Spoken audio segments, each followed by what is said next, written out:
Fox Sports. We are Baltimore. We are Ohio.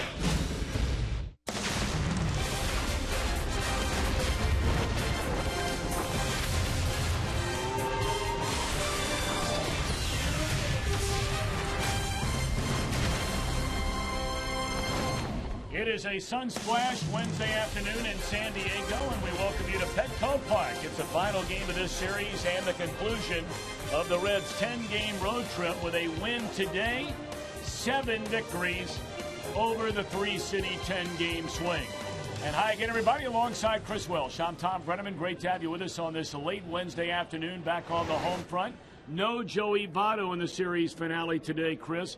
We talked a great deal about it, although Votto won't talk much about it, but he clearly is playing injured right now. Well, proof is in the pudding or in the video right there, and we're talking about his left knee, whether he has a good foundation at the plate. He's favored it a little bit, there's no question. I don't blame Votto for not wanting to talk about it, because what is he going to say except, hey, it hurts, it's not normal, it's not 100%. We know that by watching him, but in the long run, we don't know what it means. In the short run, what it means is that Brian Price is going to have to give him a couple days off here and there, and by giving him a day off today, he's got 2 in a row, counting the off day tomorrow. All right, that's the bad news. Votto not in the lineup. The good news is Johnny Cueto is on the hill. Momentum is your next starting day's pitcher, right? Well, with Johnny Cueto, you've got some kind of momentum going. He's a guy over his last 4 starts has just been outstanding. 3-0, 1.59 earned run average. I mean, you add up the season numbers on Cueto, and he's leading the major leagues in innings pitched. He's second in strikeouts. He's the stingiest pitcher out there, period. So the last time he faced the Padres, he pretty much gave it to him the way he wanted to. 8-5 overall. You see, Tyson Ross now, don't go to sleep with this kid on the mound. He throws hard. He's got a great slider, gets a lot of ground balls. And the Padres in this series against the Reds have thrown their 3 best starters, and Tyson Ross is one of them.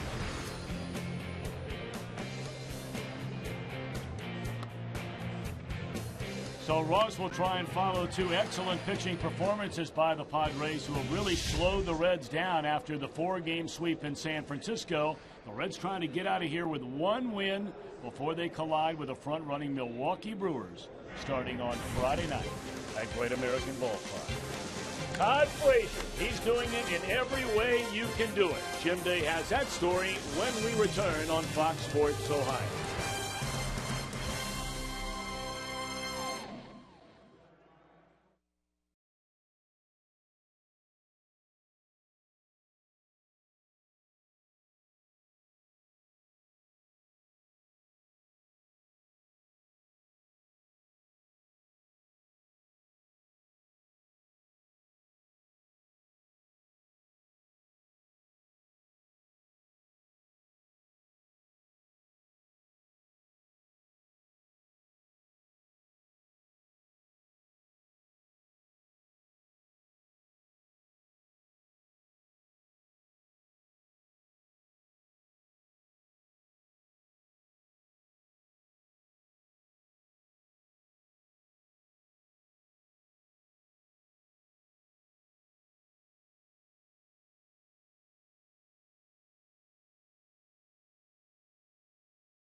may not be reproduced or retransmitted in any form, and the accounts and descriptions of this game may not be disseminated without the express written consent of the Cincinnati Reds.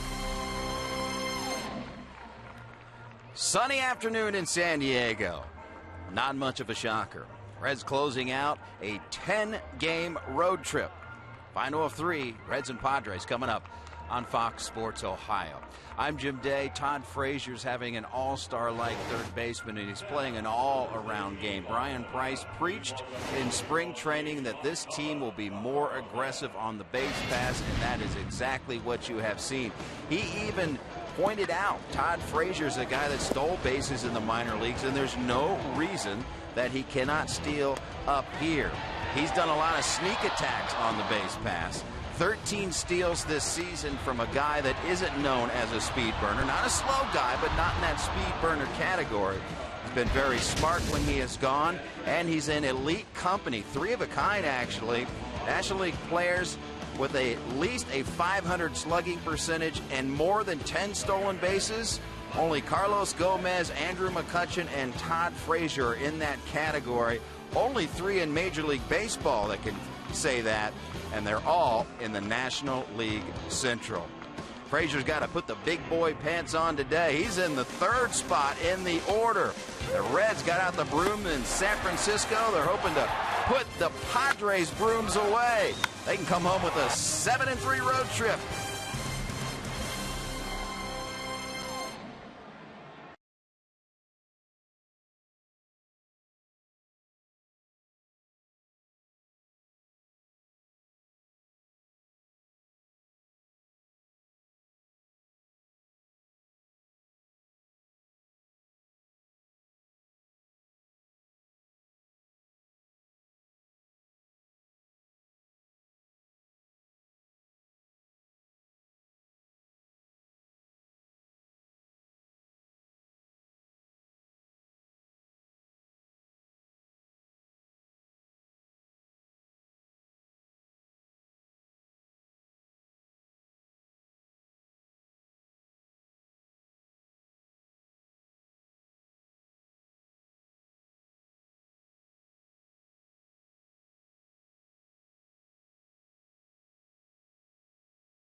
On Fox Sports Ohio, brought to you by your local Ford dealer. Ford, go further. By Cincinnati USA Regional Tourism Network. Stay close to CincinnatiUSA.com. And by Skyline Chili. Feeling good. It's Skyline time. Not a bad time out there in San Diego Bay on this beautiful Wednesday afternoon. And we brought it up last night, Chris. If before this road trip started, somebody said to you 10 games through Chicago, San Francisco, and San Diego, you're going to go 7-3. I think just about anybody, starting with the manager Brian Price, would have said, where do I sign up for that? Well, no doubt about it, but I mean, there's nothing wrong with being greedy in baseball. I mean, after all, when you go 4 in a row in San Francisco, doesn't mean you automatically make a letdown in San Diego A-OK. Definitely not. And I think that that's the way a championship team gets up on somebody else, is by being greedy, winning those extra games, and not be satisfied with, 1 or 2 games over 500 on a road trip. Well, just moments ago, the former Red who's become one of the premier sluggers in all of Major League Baseball, Edwin Encarnacion, just hit a game-ending 3-run home run for the Toronto Blue Jays against Brandon Kinsler and the Milwaukee Brewers. So going into play tonight, much like last night, the Reds know they have a chance to gain ground in the division. It's funny how two teams can look so different from time to time. The Toronto Blue Jays looked horrible in that series in Cincinnati. They looked very good when they got back to Toronto this weekend, or these past few days, and took on the Milwaukee Brewers. So you don't know what the Brewers are going to be like when they come in this weekend. All you do know, though, it's going to be a huge 4th of July weekend. Great weather, big crowds, pennant race in full force, and this Reds ball club really needs to win this ball game right here with Johnny Cueto on the mound to kind of give them the momentum that Brian Price saw his ball club cultivate on this road trip. Let's take a look at the Reds starting lineup today under manager Brian Price, presented by Meyer. And there are a number of changes from the last couple of days in this series. Still Billy Hamilton at the top, but Ramon Santiago getting the nod at third, moving Todd Frazier in place of Joey Votto at first base. Brandon Phillips in second, Jay Bruce looking for his first hit in this series in right. And Chris Heisey the nod in left. Brian Pena behind the plate, Zach Cozart in short, and Johnny Cueto on the mound. Right-hander Tyson Ross, big, tall right-hander, and having, statistically anyway, a pretty doggone good year. Well, he is having a good year overall. The one knock on Tyson Ross is that walk column. You see 42 walks in 107 innings. Really, he gets himself in a lot of problems by that, but he also pitches himself out of a lot of problems by getting tons of ground balls. League leader, or at least tied with the league leaders in numbers of ground ball double plays, so he doesn't really get worried with a runner on base. He comes right over the top, a very stiff leg, front leg delivery, and that makes that ball really dive on him. Sinker, slider is his main two pitches. He'll work in a changeup, but for the most part, he tries to keep it down and use the defense behind him.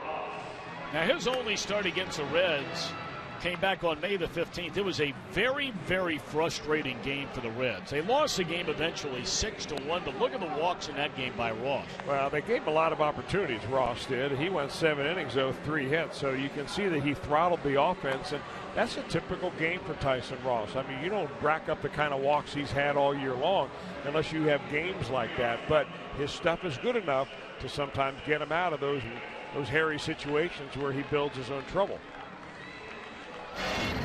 Take a look at the Padres on defense, presented by your Ford dealers. They'll go with Venable in center, Smith over into left, and DeNorpe in right. Smith just signed a 2-year contract extension announced before the game today.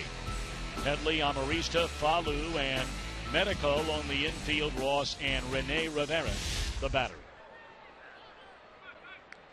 In that game back on May the 15th, Ross walked the first 2 batters. Billy Hamilton drew a walk, stole second, stole third, wound up scoring a run. He looks at ball 1 and this one underway.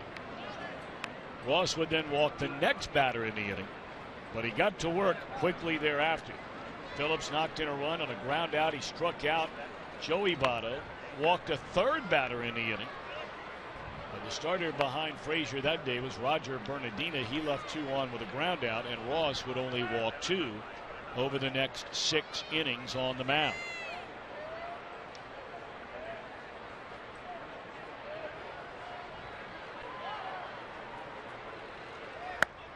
Hamilton, the National League leader among rookie players in virtually every offensive category.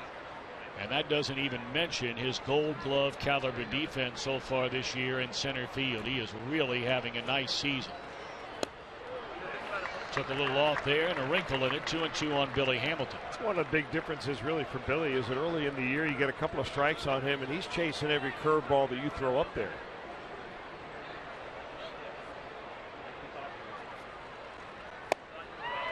On swinging to begin this one is Hamilton. Pretty good one right there. Deception, downward break, good location, all of those in the spot right there for Tyson Ross.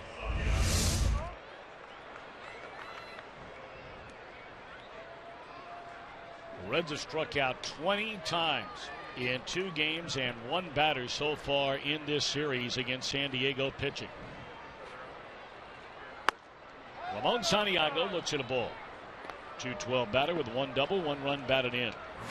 Really not a lot of playing time for Remote. I'm sure that he figured he had had more at-bats at this point in the season. But he's a good defensive substitute because you can play anywhere around the infield. Even if you stick him in the outfield, he'll give you a good job.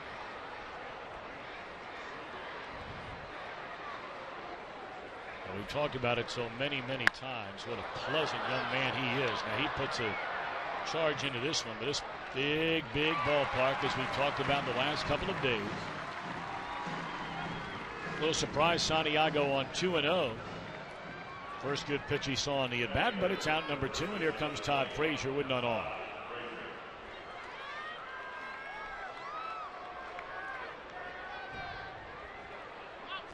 Well, it should not come as a surprise to anyone. It doesn't matter what kind of role a team is on, good or bad, coming into San Diego to play.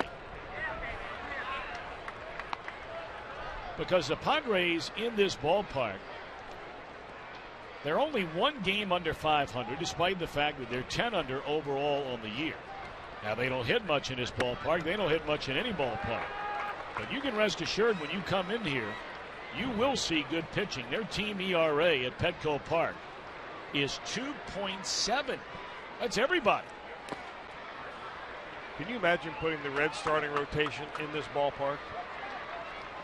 That would make that 2.7 look rather high. I would just predict that, because I'm not so sure man for man that this Padres starting rotation is anywhere close.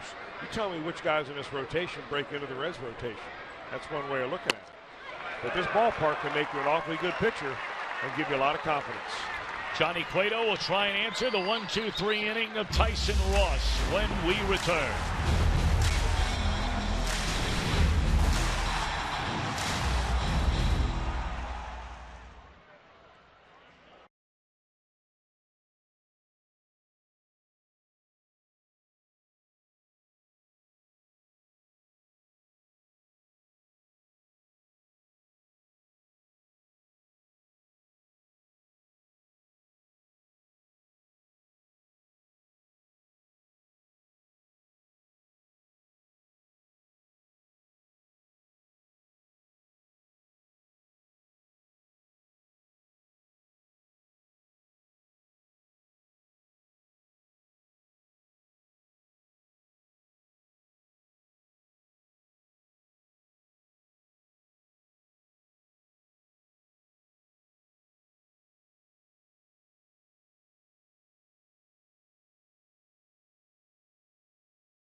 Padres, they line them up as follows. Brought to you by Meyer Smith for the third straight day in left field. Christian Orphy, the former Red, his first start of the series in right. Chase Headley at third.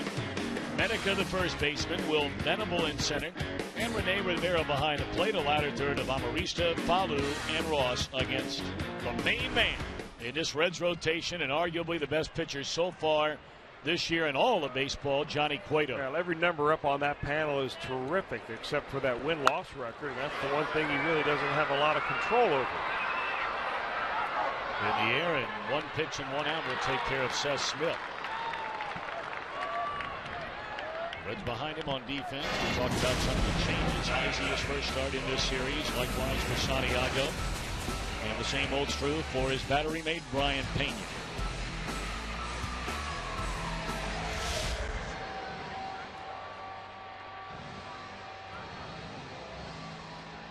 Chris made reference to the only start Cueto made this year against San Diego, and he could not have pitched any better. A complete game, 3-hit shutout. Struck out 8, walked 2. That was back in mid-May.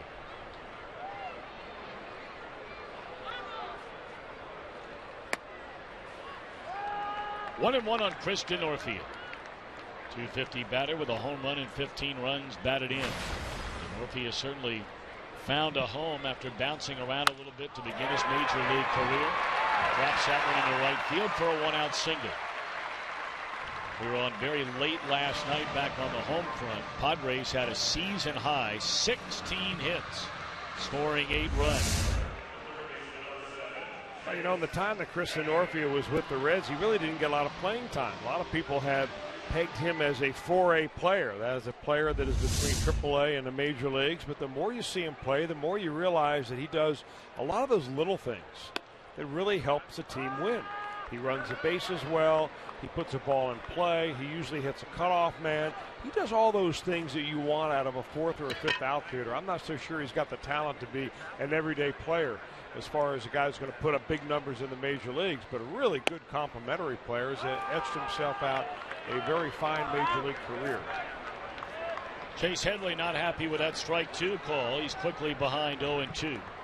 Mike Everett is the home plate umpire today. Chase has not been happy this whole series.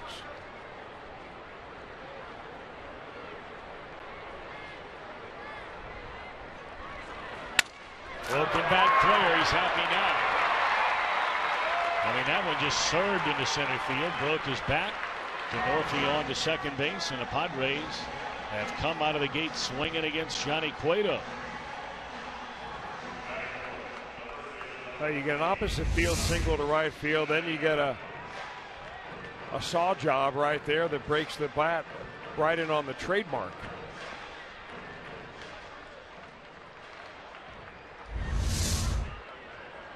Look at the kind of numbers that Johnny Cueto has in holding the batting average against down low. The chances of getting 3 or 4 hits in an inning are not very good. They've already got 2 in this inning. That's beating the odds. Now Tommy Medica, the cleanup hitter and the first baseman at 262, 4 home runs, 13 runs batted in. Medica 1 of 4 in the game last night. He had their only hit, scored their only run in the 1-0 victory on Monday night.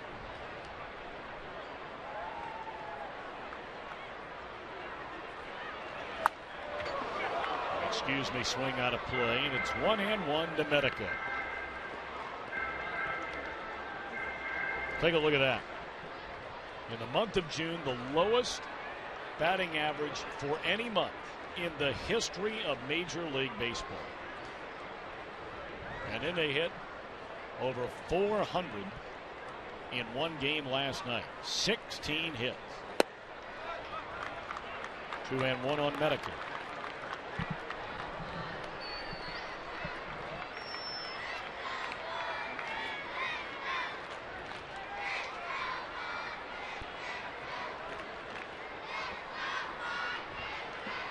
Padres have not swept a series all year long. They've won the first 2 in this 3-game set. The last time they swept a series was early September a year ago against Colorado. Breaking ball away, now Cueto behind 3-1.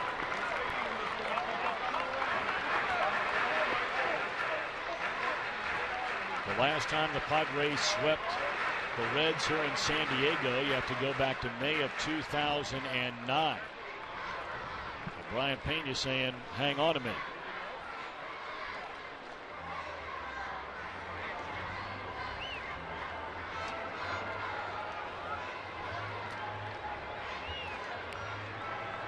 That was a rather lengthy chat with the third baseman and the shortstop. Now I'm wondering if maybe they're going to take a look at Norfield right here. Maybe they're thinking the Padres might run on this count.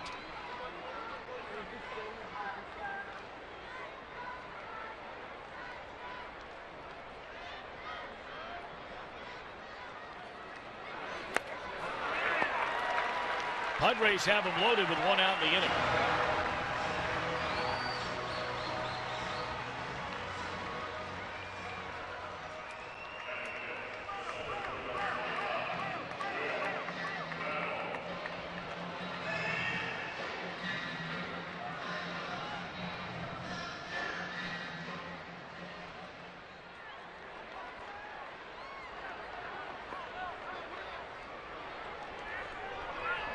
The batter is Will Venable, a 197 hitter. Had his best season in the major leagues a year ago. They have just been completely stymied as to what has happened to Venable this year. He breaks his bat in the first pitch, 0-1.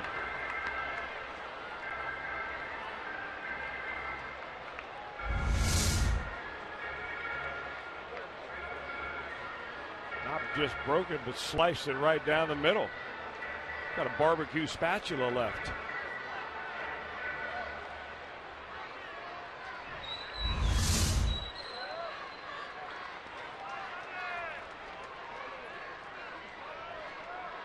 Denorfia, the runner at third. Chase Headley at second. Medica at first with one out. And a fly ball into right field. Coming in to get it, Jay Bruce. The runner will tag and stops after coming a third of the way down the line. Nice play out there by Jay, but you thought with all that momentum he would have a hard time getting something on the throw. And Denorfia not sent to the plate. Well, he opted for a quick release rather than to kind of set his feet and then throw it hard in there. This is a good play by Denorfia. He's watching the play the entire way. And if he sees that ball is offline, he's going. If he thinks it's online, he's going back to third base. I think that's heads-up base running.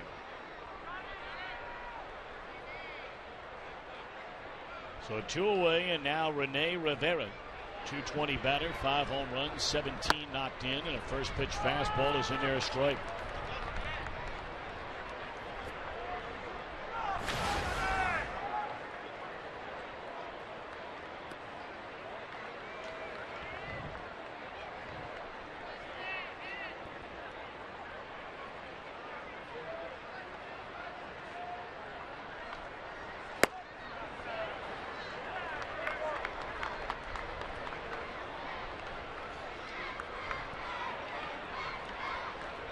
How about those numbers right there? 2 outs, runners in scoring position. Opponents have 3 hits in 30 such at-bats against Cueto. That's 119 points less than the league average. This ball hit hard, but Hamilton will not be able to get it. 3 runs are going to score. Can you believe that?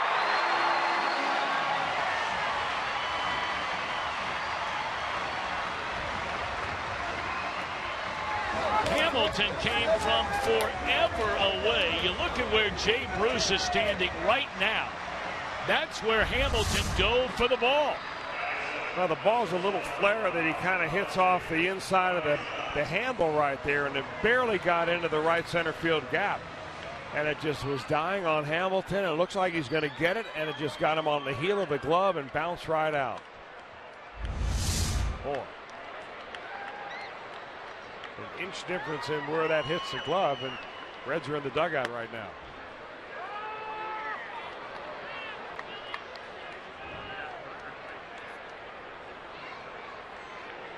That is a 3-run single for the .220 hitting Rene Rivera. A ball and a strike on Alexi Amarista. The Padres have jumped in front 3-0 here in the first inning. And just watching body language of Johnny Cueto out there, he's thinking about a lot of different things. Number one, he's down in the ball game, didn't expect to be. Number two, he's thinking about that earned run average of his, at 188 coming in here. And he's thinking, how in the heck do I give up 3 runs in 1 inning? I don't give up 3 runs in 2 games. Got to buckle down and keep him in there.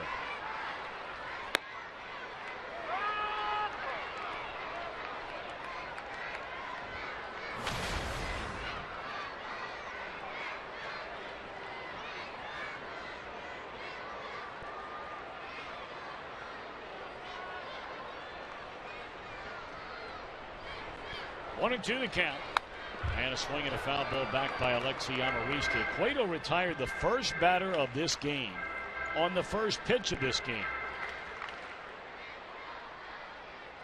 Ever since then, 4 of the next 5 batters have reached base against Cueto. Base hit by Denorfia the other way. Broken bat floater by Headley. A walk to Medica. There's a swing and a miss, and that'll end the inning. Cueto really upset as he screams into his glove walking off the mound. San Diego has jumped in front 3-0 at the end of an inning.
Serious lawyers for serious injuries.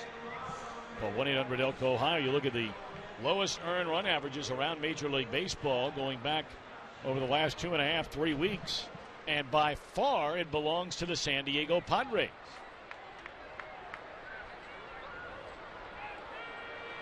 But they are example number one of the old adage or argument.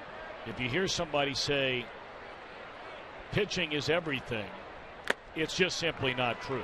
Pitching means a lot, and obviously better pitching teams win more games than those that pitch poorly. But it has been all pitching and nothing else for the San Diego Padres because they have not been winning games.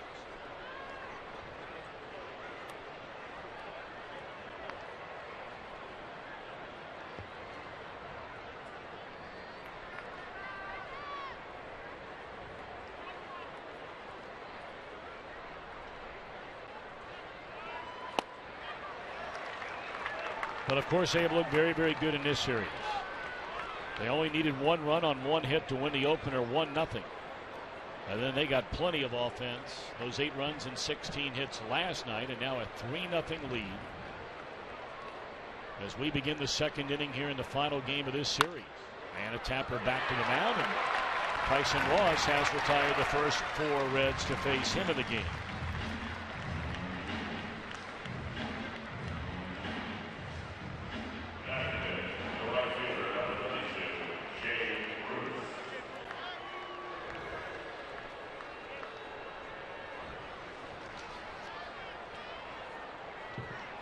Jay Bruce really a microcosm of this entire Reds team during this series. He had a season-high 9-game hitting streak, which came to an end on Sunday, in which he batted over .450. Had a couple of home runs, 7 doubles, 9 runs batted in. But is hitless so far here in San Diego. He's hit some balls hard in this series, but the Padres put on the big shift as much as any other team does against Bruce. And as you know, most of them do shift against him. But he's hit some balls right where the second baseman's out in short right field. That ball lined into center for out number 2.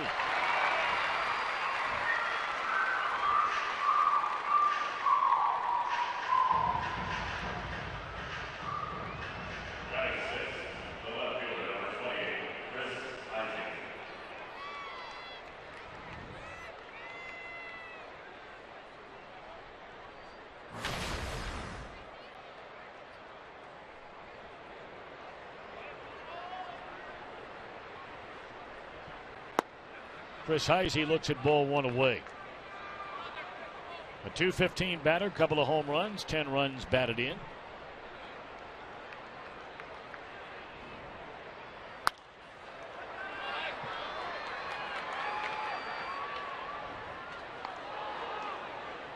Reds will be off tomorrow. Then we'll open an extended homestand leading up to the All-Star break.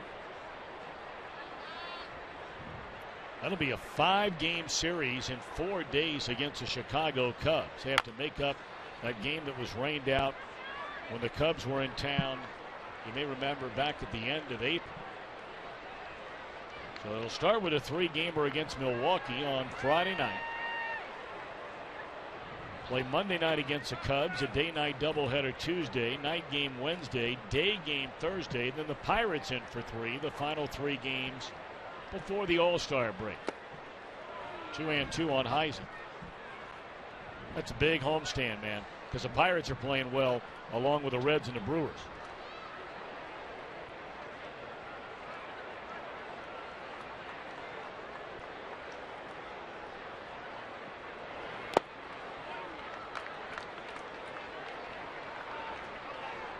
Pirates winning their game last night, coming up with 3 in the bottom of the 9th inning to defeat the Arizona Diamondbacks. So they'll play the Diamondbacks again today and tomorrow. St. Louis Cardinals lost again. They have had a hard time on this West Coast swing after playing well in Denver. They lost 3 out of 4 against the Dodgers over the weekend, and then they were shut out by Tim Lincecum and the Giants last night.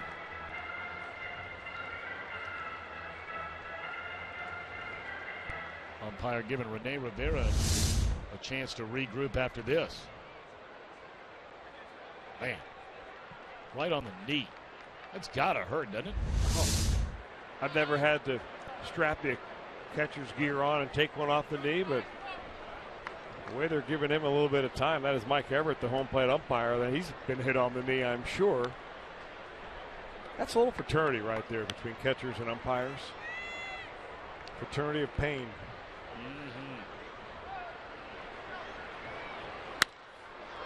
Liner right at the first baseman, and back-to-back 1-2-3 innings for Ross. Reds trail 3-0.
The official Home Run Derby mobile game from MLB.com.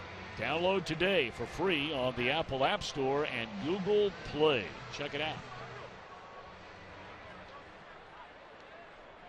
There's a statue out there of the late Tony Gwynn. Some Reds fans enjoying that lawn area out there where they can just hang out in the sunshine and watch the game on the big screen. on the back side of the board there. Padres bat here in the second inning, leading 3-0. You have to pay to get into that area. It's not just like you're walking down the street, but boy, it's a really beautiful area. And as you said last night, Tom, that game is being telecast on the back of the batter's eye, so you can sit on that grassy area, watch the game on video, or watch your kids playing in the sand, or watch Jim Day playing in the sand. Jim's ready. There's another little dinker, but they all add up. That is a whopping 4 base hits through the first 8 batters of this game against Johnny Cueto. And really the only hard hit ball that the Padres have so far is the opposite field base hit, the first one they got off the bat of Kristen Orpia. This one on the end of the bat, and some days you just have those.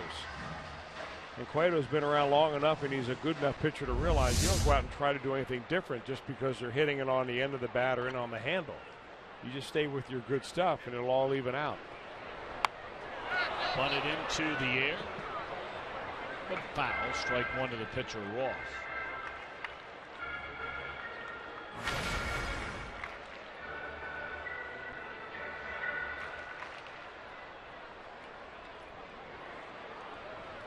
Ross, a pair of sacrifices so far this year.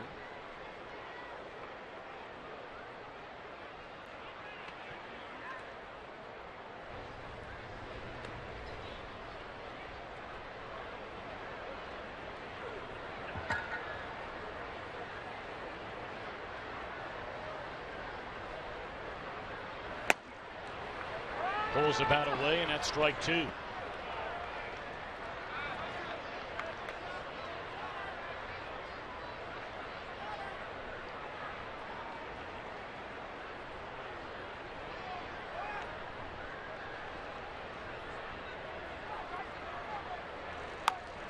that one bunted foul, and that's out number 1 in the inning.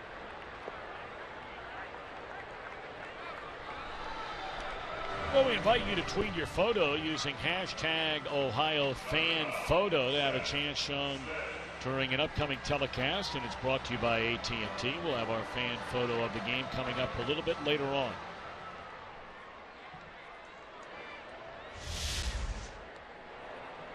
Seth Smith swung at the first pitch thrown today by Johnny Cueto, and he popped it up to the shortstop Cozart down the third base line. He'll take a pitch this time, strike 1.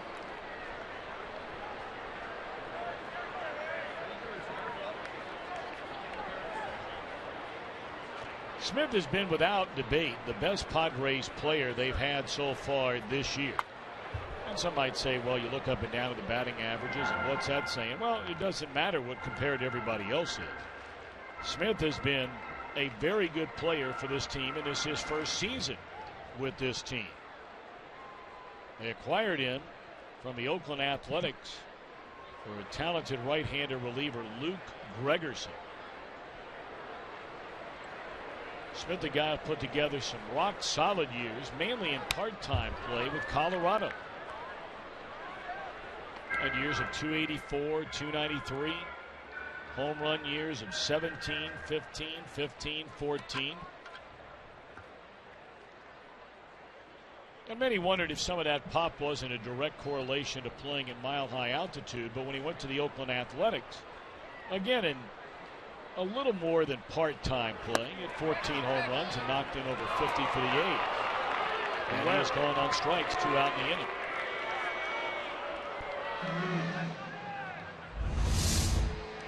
Yeah, Johnny going to the strikeout pitch. The last 4 batters, he struck 3 of them out. Did he go on that or not?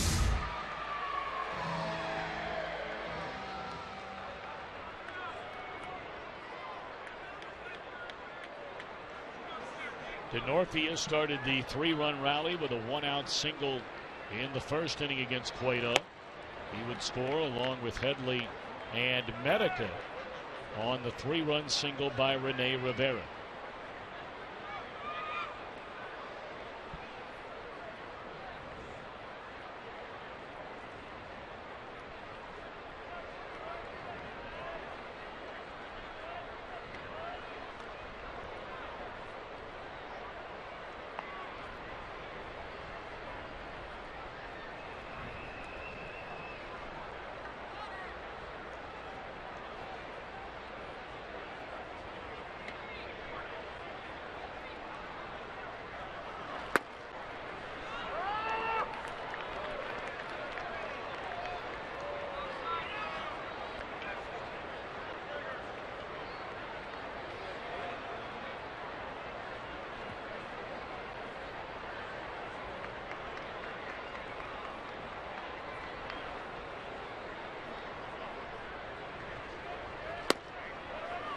fastball away. 1 ball and 2 strikes on to Norfield.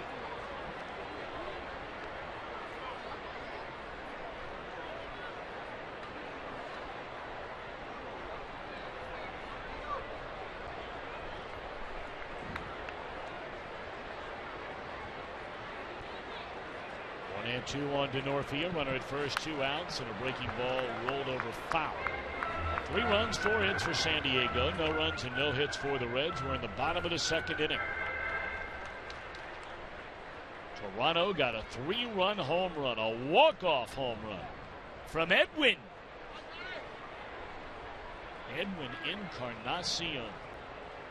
Golly, Dave, the numbers that guy has put up again this year for the Blue Jays. Gone is to Norfield. For Encarnacion, his 26th home run.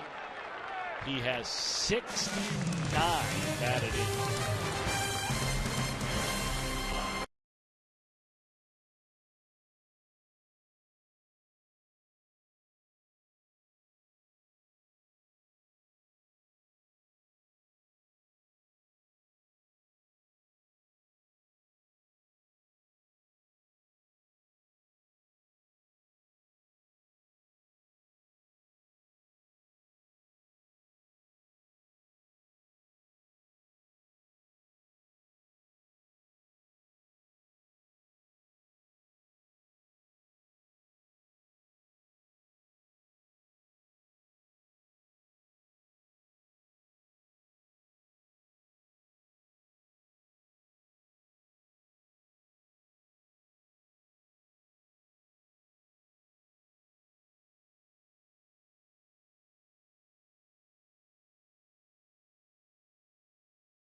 Check out Reds Live, the pregame edition. You'll always get the first look at the lineups, features, and so much more. Reds Live pregame, it's brought to you by Ray St. Clair Roofing.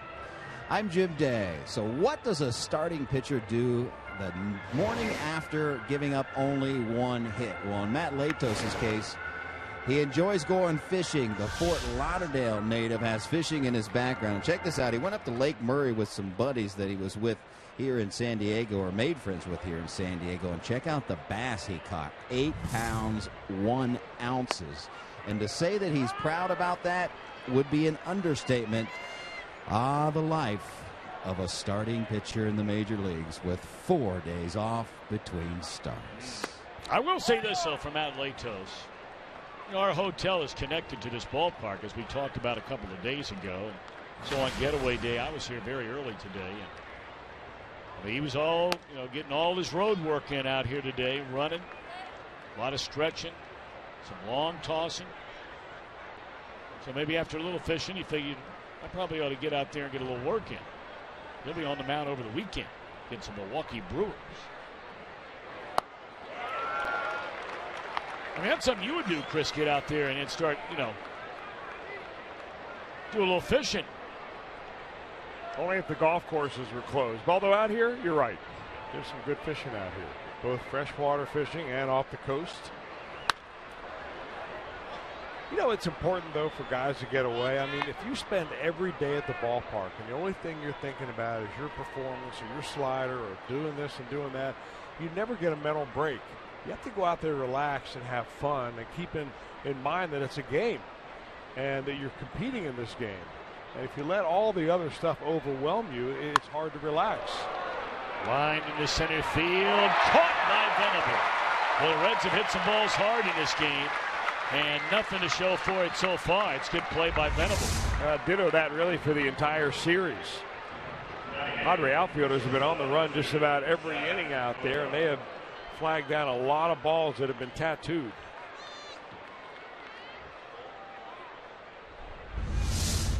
And 3 balls in a row that have been hit right on the screws. Bruce a liner to center. Heisey a liner to first, and now a line drive to center to begin this third by Pena. And here's Cozart for ball 1.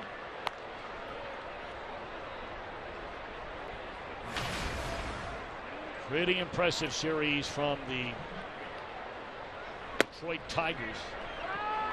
They finished off a 3-game sweep of the Oakland Athletics today. The Athletics sporting the best record in all of Major League Baseball before that series began. And Justin Verlander finishes off the 3-game sweep for Detroit today in a 9-3 final.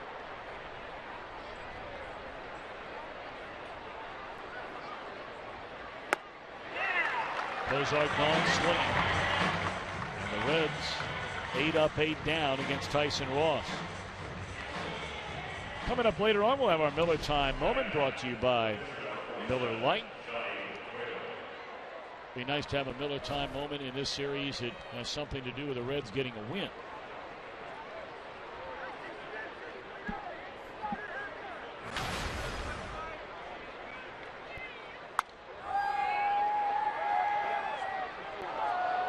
Johnny Cueto behind, strike 1.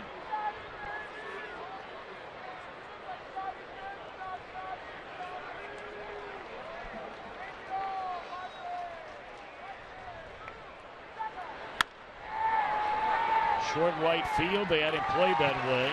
1-2-3 go the Reds for the 3rd straight inning. 3-0. Padres in front.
A reminder that Saturday, the first 20,000 fans receive a Joey Votto t-shirt thanks to John Morrell. And for tickets, you can go online at Reds.com. Call 513-381-REDS. And also available at select Kroger locations.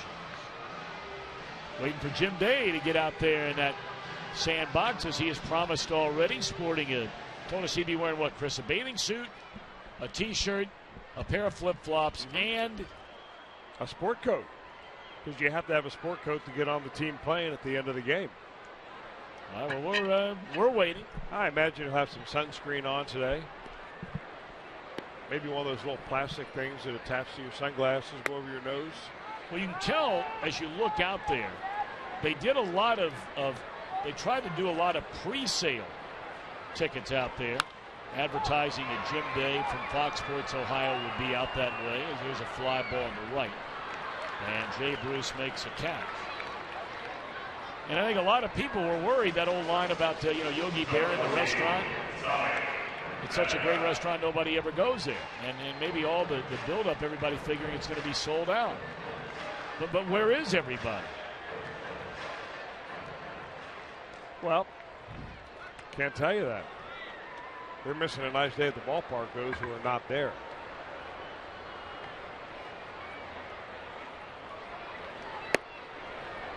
Now, if they had one of those pre-sale situations where Jim Day was coming out at Great American Ballpark, they'd be lined up like they do for a Duke basketball. Well, in a way they do. Because that area at the Fox Sports Ohio condo, right down there on the third base side, right, main concourse. Good point. I mean, that gets crowded. And I'm telling you what, this weekend it will be rocking and rolling starting on Friday night. Better get there early. Maybe 10 or 15 people deep. What do they call that at Duke, where the students sleep out? Shashevskyville, right? He brings some pizza over there. I mean, if they did something like that at Great American Ballpark, it would be Dayville out there.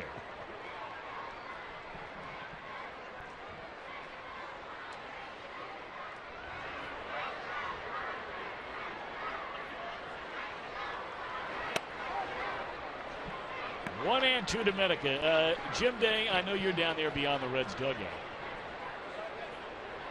You got to do something like that at Great American Ballpark, where you're going to come out and hang out with some folks. Maybe we can, tie it into the Reds Community Fund or something like that. Let's do it. I think it's a great idea. Have a section, maybe right. I don't know, maybe John Burns would like to get involved, something on the boat out there in center field. Dayville. That would be the area. Let's do it. I'm all for it. I'm for it, especially if it's for the community fund. I'm a proud member of the advisory committee on the Reds Community Fund, so I'd love that. I think we ought to look into that. I'm sure the wheels are spinning already at Fox Sports Ohio and back with Charlie Frank and Phil Castellini and some of the folks back there already.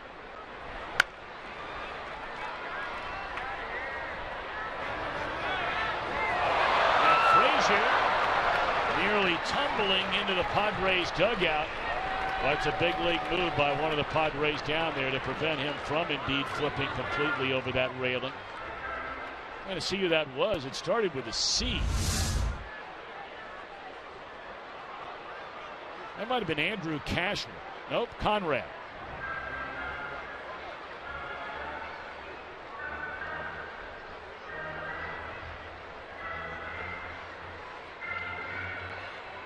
Brooks Conrad did a nice job. Now, Brooks Conrad, wasn't he the guy that, whether it was at the Atlanta Braves, hit the home run? I believe on Francisco Cordero. In that incredible comeback that the Braves had when the Reds were seemingly in control of that getaway day afternoon game in Atlanta. I think it was 8-0, and they came back and won that game on a grand slam. It was a game-ending grand slam. And he thought it was caught. He thought that, I think Chris Heisey was out there, wasn't he? Or was it, what was it, Heisey? It was,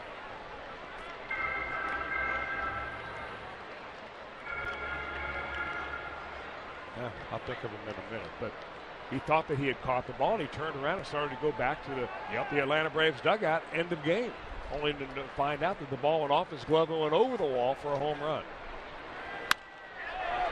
Line drive caught by Todd Frazier. This is in 2010 on May the 20th. That's why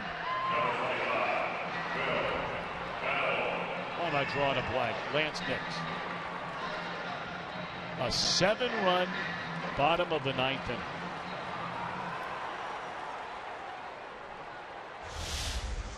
Boy, all you have to do is mention that Matt Sigafus has his fingers dialing on that computer, and he is calling up that replay. I mean, and all of a sudden it just appears. I mean, we didn't pre-plan that, folks. We didn't talk to him before the game. Say, hey, we're going to talk about Brooks Conrad. Had that little video ready. He is on the fly. No question about it. And it doesn't happen on the fly, because he's downloading all that stuff to have it available should it ever come up.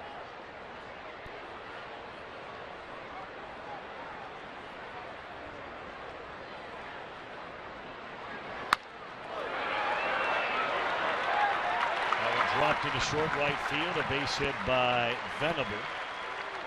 So he's a 2-out base runner. Padres leading 3-0 here in the bottom of the 3rd inning. Is this what you would call small ball? I mean, essentially every hit the Padres have had been a flare, except for one. That was Denorfio's opposite field single. But everything else has been kind of a little drop in just into the shallow parts of the outfield, or maybe a ground ball up the middle. But as a wise man once said, and so many of us have repeated it time and time and time again, it may as well be a line drive or a missile into right field because they all count the same.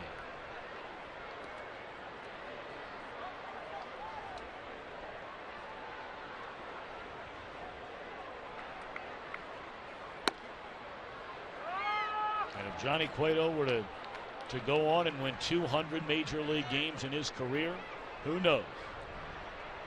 Rene Rivera one day will be able to say, I had a 3-run base hit against Johnny Cueto.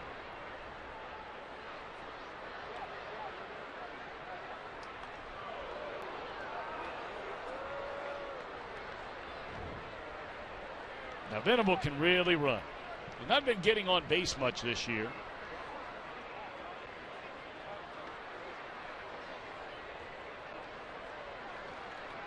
So that has prevented him obviously from trying to steal second or steal third, because he came in hitting under 200 on the year. Venable last year had 22 steals, was only thrown out 6 times, and has over 110 stolen bases, 111 to be exact, in his major league career.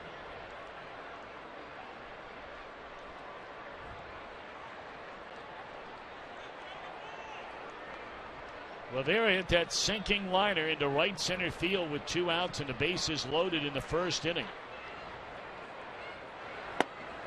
A ball that looked like Billy Hamilton would catch, and quite honestly, it was a ball that Billy Hamilton has caught seemingly every single time this entire year. But as he went down low to get it, the ball appeared to hit him in the heel of the glove and just popped out of there, and 3 runs scored on the hit.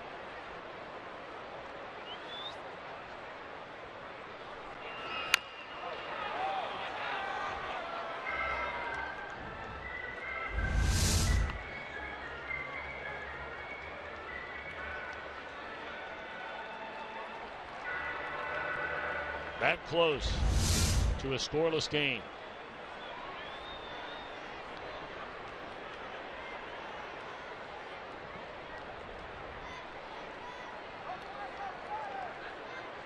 One ball and 2 strikes on Rivera. Venable at first base. And that's all for the Padres. They hit a man left. We're off to the 4th. 3-0 San Diego.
deficit here at Petco Park in San Diego. I'm Jim Day. Billy Hamilton set to lead off this half inning for Cincinnati. Leads all rookies in steals, 35 of them, but he's been caught 12 times. Talking to Brian Price, at times, maybe want to dial him back. They want to be aggressive on the base pass, but not that type of aggressive. And being caught 12 times, Price was talking about and dreaming about the day of when Billy Hamilton becomes a veteran. Right now, he's just on the cusp of being great. And Price imagines one day when Billy Hamilton figures out the league, figures out the tendency of pitchers, when he sees pitchers over and over, when to go, when to not, when to make good decisions, and when to not be aggressive. And he says when that happens, then you're going to see the astronomical steal numbers that he put up, let's say, in the minor league. So only going to get better, according to manager Brian Price. It is good news for Reds fans, and that would obviously be very, very bad news for National League opponents.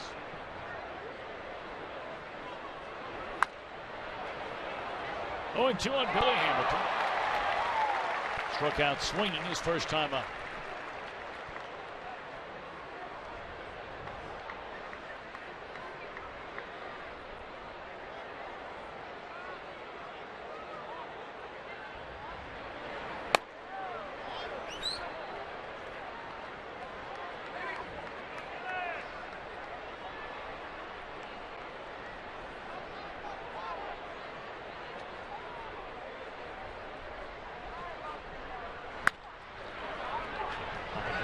First, and that's now 10 in a row retired by Ross to open this game. Well, what he has not shown this afternoon is really the wildness that he has shown in a lot of other starts, including the one he had in Cincinnati earlier this year. Walked five hitters in that ball game in which he went 7 innings. But today he has thrown strikes. He's thrown a lot of first pitch strikes. And really, just like the last couple of nights, it looks like the Padre pitcher feels very comfortable on the mound and in control of the game. Well, we saw something interesting the first 2 ball games with Jesse Hahn and last night with Ian Kennedy. Both of those pitchers' first breaking ball is a curveball. Most guys throw a slider, and I would say that Ross's breaking ball is more of a slider. He also throws a changeup that he's used a lot against left-handers so far. 27 years old with the University of California, Berkeley.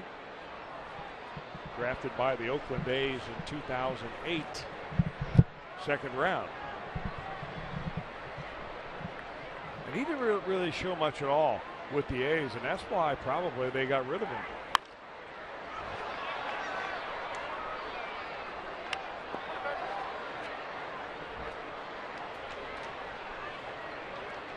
But he's one of those guys that shows you why it is so important. If you have a big arm or a big body that has potential of being a big arm, you really need to be patient.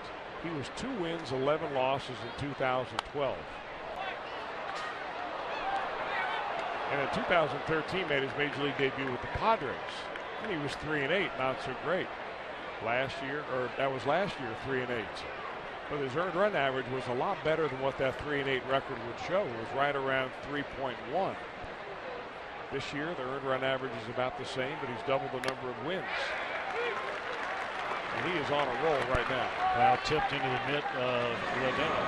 And that's 4 strikeouts in the game now for Ross.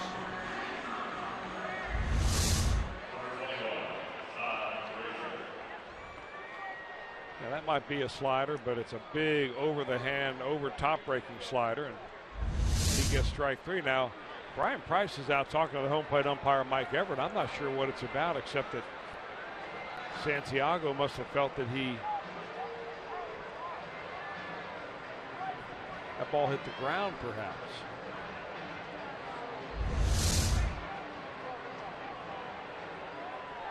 Nope. Just sounded like it. So 2 down in the inning. Nobody on for Todd Frazier. He struck out his first time up.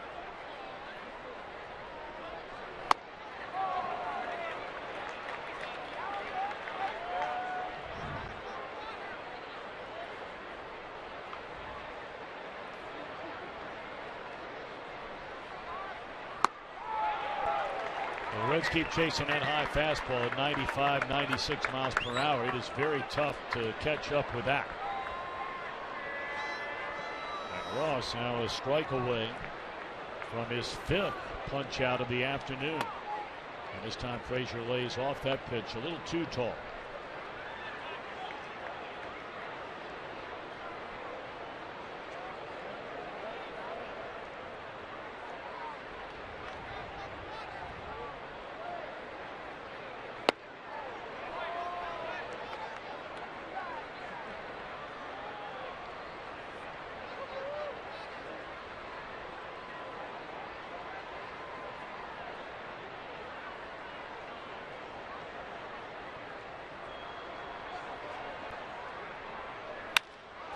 And there's the first hit of the game, the first base run of the game for the Reds.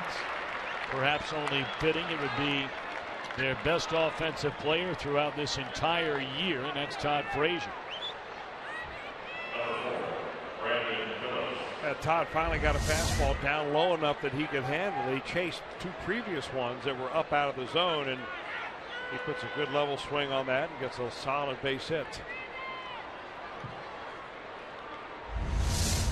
That'll bring Brandon Phillips to the plate, and for the first time in better than an hour. About an hour and 15 minutes where Tyson Ross is going to have to deliver a pitch from the stretch. He had retired the first 11 batters he faced today.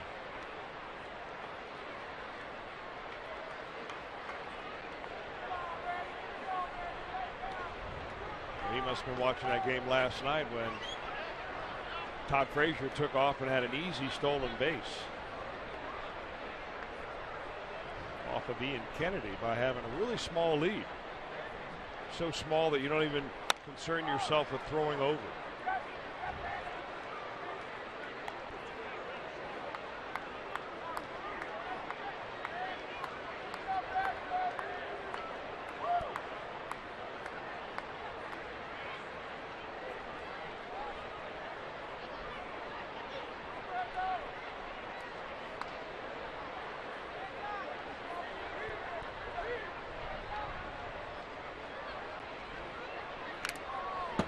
Brandon swinging at the first 2 pitches in this at bat and quickly behind 0-2. Brandon 7 home runs and 37 runs batted in. He tapped out to the mound his only time up tonight.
Still 0-2 on Phillips. Reds trailing 3-0 batting here in the top of the 4th with 2 out. It's off the inside corner.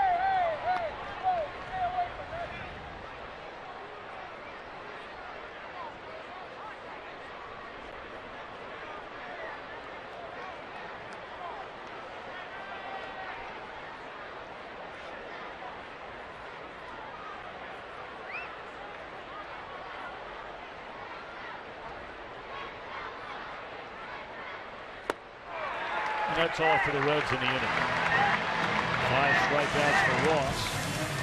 3-0 San Diego in front.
food group. Let's create great dishes together. Look at Chris Welsh here tearing it up.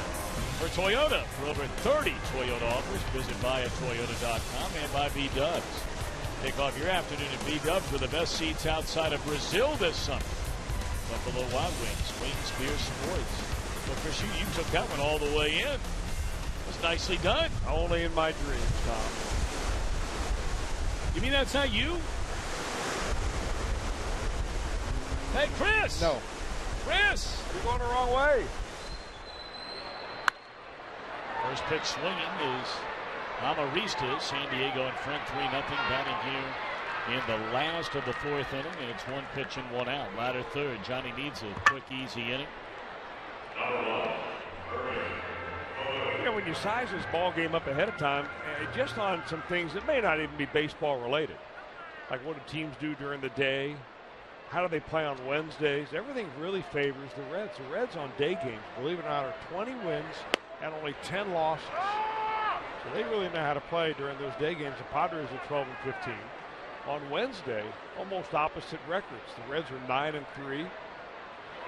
The Padres are 4 and 9. So, are they unrelated? I don't know. Brian Price probably trying to figure out a way to get his team a little energy in there. It doesn't seem like there's a lot going on right now. And it really does make baseball the most unique game of all we have seen so far in this series. And obviously, we'd all like to think the Reds are going to come back and win this thing. And there's still a long way to go in this one, only in the fourth inning. But in football or in the NBA or college basketball, college football, you're not going to have a team that's, say in basketball where you play a lot of games. You're going to have a team that's 7, 8, 10, 12 games under 500. They're not going to beat a team 3 games in a row or 4 out of 5 like the Padres have done the Reds this year. That's just not going to happen. In the NFL, you're not going to have playoff teams losing to non-playoff teams. If they were to play a number of times during the year. That is a foul ball.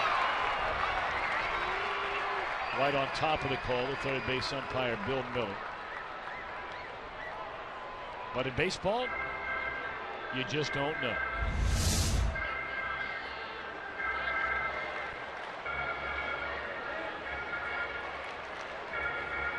Very close, but the correct call.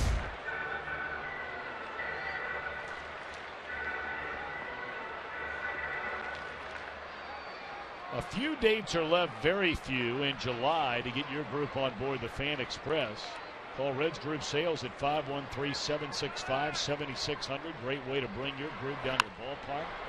Get dropped off right off on Joe Nuxall Way and walk right through the gates. And the same deal going out.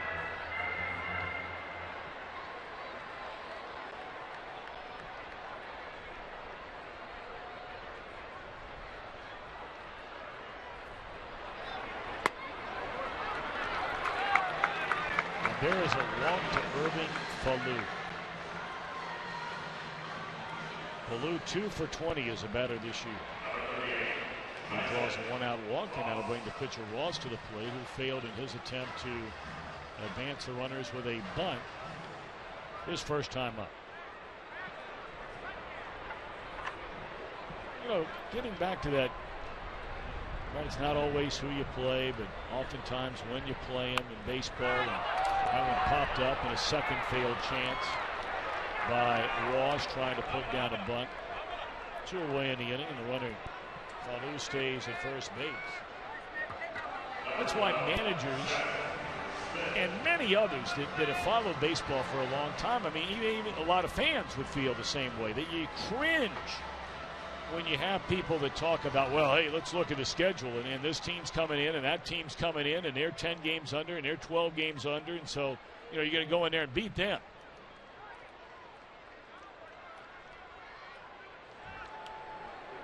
You get a team that's on a hot roll, and sometimes it doesn't matter. I mean, look at all the good pitching that the Giants threw at the Reds during that series in San Francisco. I mean, they wasted a lot of tremendous starting pitching. But the Reds were the ones that got all those blue hits in there. And they also hit some balls hard, obviously. and they got great pitching themselves. But sometimes it's just getting the breaks. The Padres have had the break so far in this series, and they've hit the ball hard. Well, this is going to plate another run. Cozart will not even throw to the plate. It's 4-0 San Diego.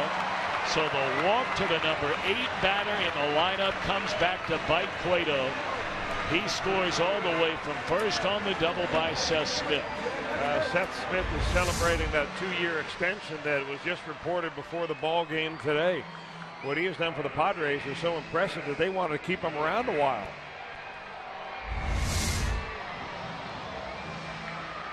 Smith hit a home run off of Mike Leake last night. They get the Padres going in the bottom of the first inning. After a couple of outs made in his third at bat, he drives another in a 4-0 ball game. Now the Reds are going to peel to third. And out is the call. How about that? Falou missed the bag, rounding third. The Reds, somebody picked it up. Maybe Santiago, perhaps somebody in the Reds dugout. They appeal the play, and he is out, and the score remains 3-0, although Bud Black is going to come out and certainly, one would imagine, challenge this call. It was a weird way that he came around the bag, and I thought at first it was because Glenn Hoffman, the third base coach, at first was going to hold him up and then waved him through. So, under review, the umpires asked the Reds defensive team to get back out on the field, or at least close to the field. Here may be a shot, not there, and not there unless he brushes it with his right foot. Hoffman at first that looked like he was going to hold him up and then waved him right on through. And did he touch it with his toe as he went by? That will be the question.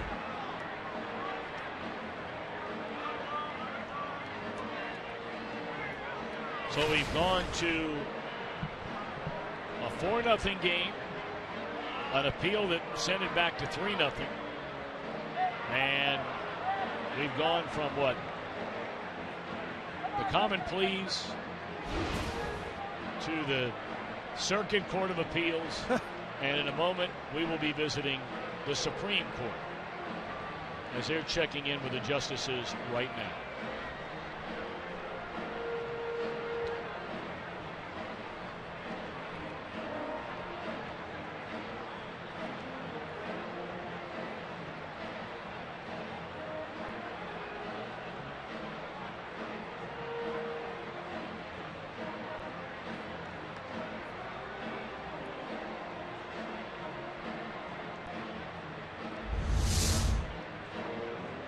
That's about the best we can do for you right there is the freeze on that. It happened so quickly.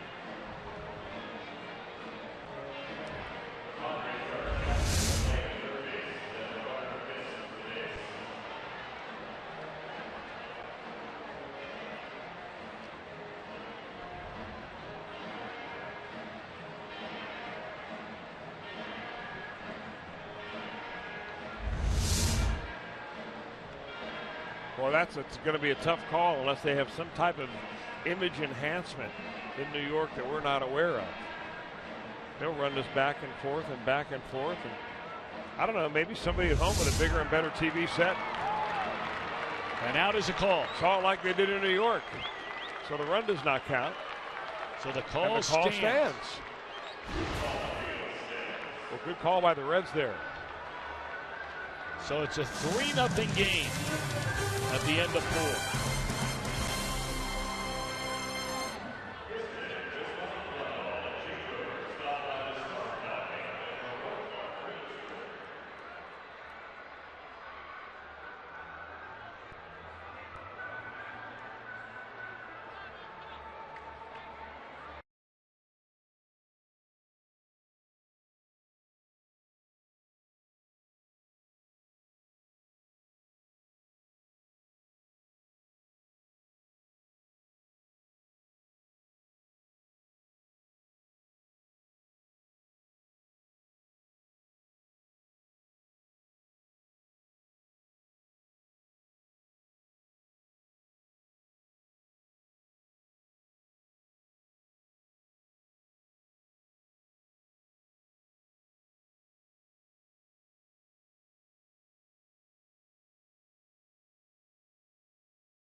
go. Billy Hamilton is the National League's Rookie of the Month in June.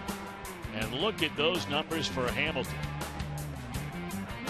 14 stolen bases, knocked in a whopping 18 runs in the month of June, batting nearly .330. 3 home runs, had 10 doubles.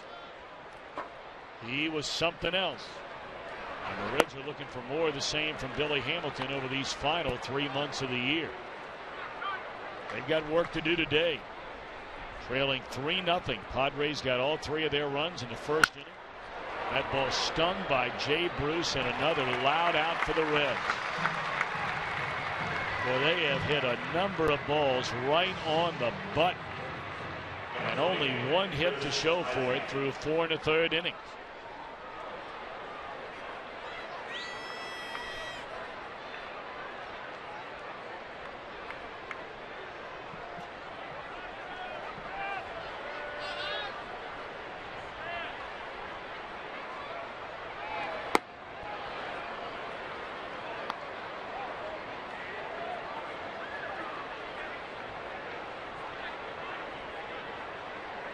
As he lined out to the first baseman Medica, his only at bat. Ross, who walked 5 batters his first game against the Reds this season, has not issued a single free pass thus far today. 2-1 on Heisey.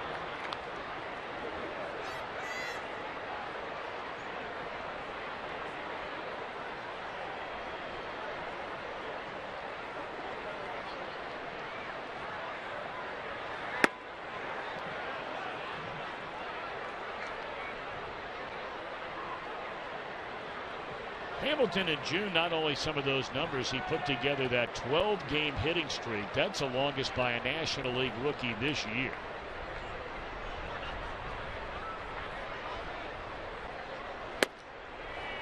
Three and 2 to Heisey. Jesse Hahn, the starter and winner in the first game of this series, drew consideration for the Rookie of the Month. He went 4-1 with an ERA at 1.9, as did Kevin Quackenbush.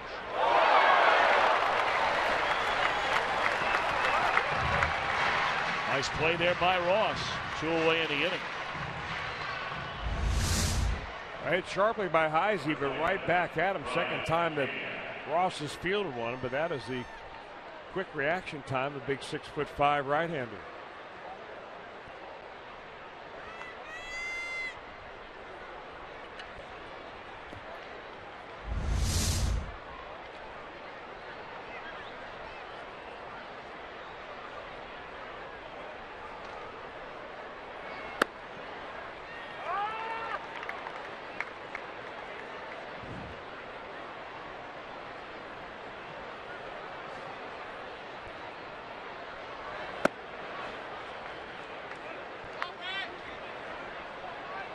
Ryan Pena count of 1-1. He lined out to Will Venable, the center fielder, his only time up.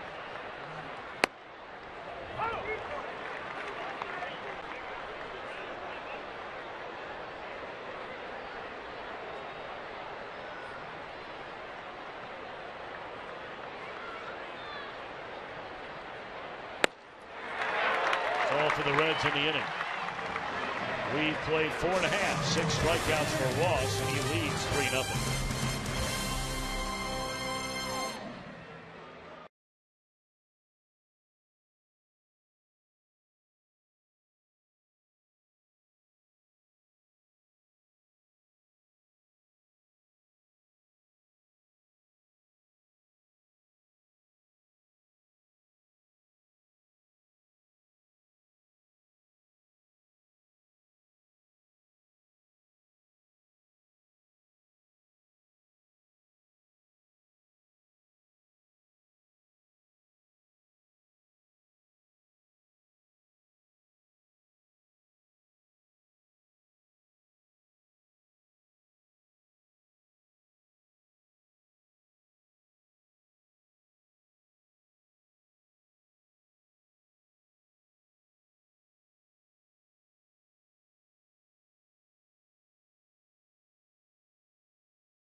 All about free agent. Check it out. Go inside the Blue Jackets draft party with Fox Sports Ohio girl Christine. Plus another former UC and Colerain High School football standout, helping the Cleveland Gladiators clinch a spot in the Arena League playoffs. It's all at foxsportsohio.com, brought to you by 1-800-SAFE-AUTO. Drive safe, spend less. How about that young man from your alma mater who is ranked as the #1 linebacker in America? I believe his name is Justin Hilliard. He was supposed to announce today where he was going to play college football. He had narrowed it down to Ohio State, Notre Dame, Alabama, and I believe, I'm not going to say who the fourth one was. Michigan was in there, but everybody thought that this is the #1 linebacker in the country. Wow. Rising senior for the Bombers of St. X.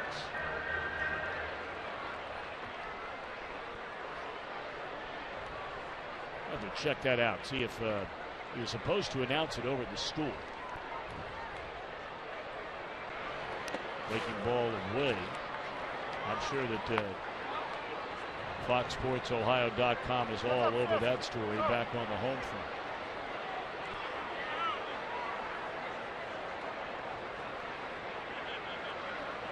They say this young man is something else.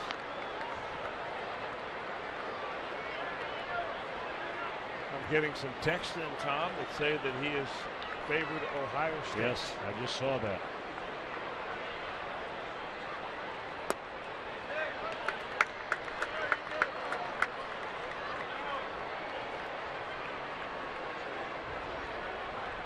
There was a young man who, by the end of his sophomore year at St. X, he had dozens and dozens of offers from every major college football powerhouse in the country.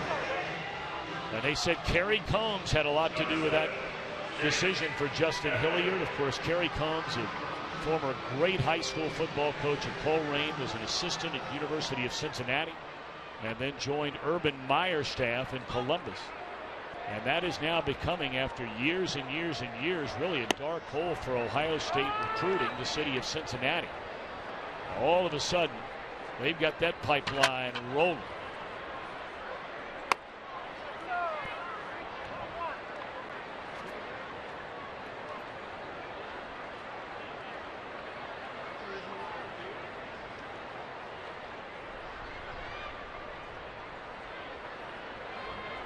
So congratulations to that young man and his family. I read a nice story on them the other day about how they spent so much of their own money on recruiting visits because their son apparently is a very, very bright young man. Obviously, you're not being recruited by just the football powers, but a lot of great academic schools. There's strike three to Headland. I read an article the other day about all the money they spent out of their own pocket to go and visit these schools and meet with so many of the academic folks of these schools and not be charged with an official visit.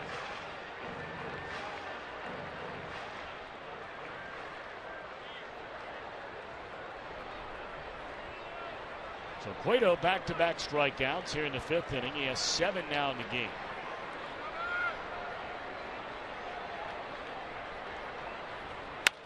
And that one pulled in the hole at short. Cozart cut it loose. Good throw to first. Johnny's on a roll, but the offense needs to give him some help.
Reds, Fox Sports Ohio. I'm Jim Day out here in center field, and indeed I am above the sand pit. And Tom Brenneman, you said that... well, wait a minute now, Jim. Wait a minute. Yeah. You said a bathing suit, you said flip-flops, you said a T-shirt, and a sport coat. You don't have any of those on. Well, here's the deal. I have a pipeline to the baseball gods, one of the few in the world that have this. And they said just like there's no crying in baseball, yeah, there are no shorts in baseball. This was proved many, many years ago by the Chicago White Sox. If this were beer league softball, I could do it. But, sorry, shorts, they just won't allow it. Well, who won't allow it? The baseball gods? All right. Yeah, I'm a baseball gods guy. Well, you are a baseball guy. There is very little debate about that. Now, are there any of those little kids that are kind of looking at you sort of funny right now and saying, what in the world is this strange man doing out here? The rest of us have shorts. Yeah. We're barefoot. We're playing in the sand. And here you are with some contraption, hooked onto your belt there and holding the microphone. Exactly, and I'm the only one in a dress shirt, long pants, and a tie out here sunbathing. Yes. So, indeed, I am getting weird looks, but it is California, so pretty much anything goes. Well, I mean, but you're sitting in you told us, there's a ground ball to short by Kozar, that you were going to get down in there in the sandbox. I mean, well, you're a guy that normally keeps your word, but I got to tell you, it's not going in that direction right now. All right, how about I do the take the shoes off? All right, there you go. How about the shoes off? All right. We'll go with the socks off. Well, like you said, though, I mean, you're in California. You can get away with the boxers at this point out there. All right, here we go. Now watch these kids look at me like really strange. All right, let's see this. How we doing? How you guys doing? You might get arrested. How you doing?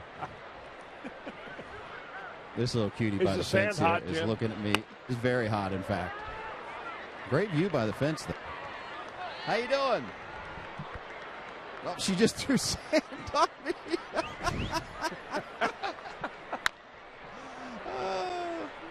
There's a bouncer to the right side, and there are two away in the inning. She's flipping sand on you. She is flipping sand on me. How you doing? You better get away from her. I will hold it. I mean, her mom is looking at you. That's your mom. Yeah. Is that her mom right there in the towel next to you on the right? To your right. Over your right. Your other right. I think that might. Is that mom right there? No. No. Oh, no, she's. Yeah, there are lots of moms out here. In fact, there's a. I'm going to friendly territory. I'm going by the Reds fans. How we doing? I'm good. How you doing? Hey, are they from Cincinnati, or are they just big Reds fans out here in San Diego? Are you from California? Or are you from Cincinnati? Cincinnati. Just out here for the games, or what? Stationed out here. Stationed out here in the Navy. Husband's in the Navy. Well, congratulations. Thank him for his service. Would you please do that? He should be here soon.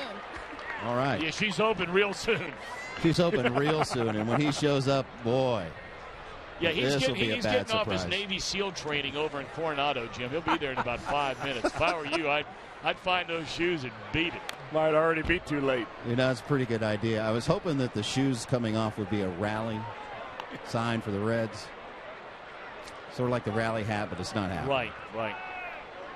Well. Okay, over and out from the sandbox. I got to give it up to you, Jim, for getting out there today.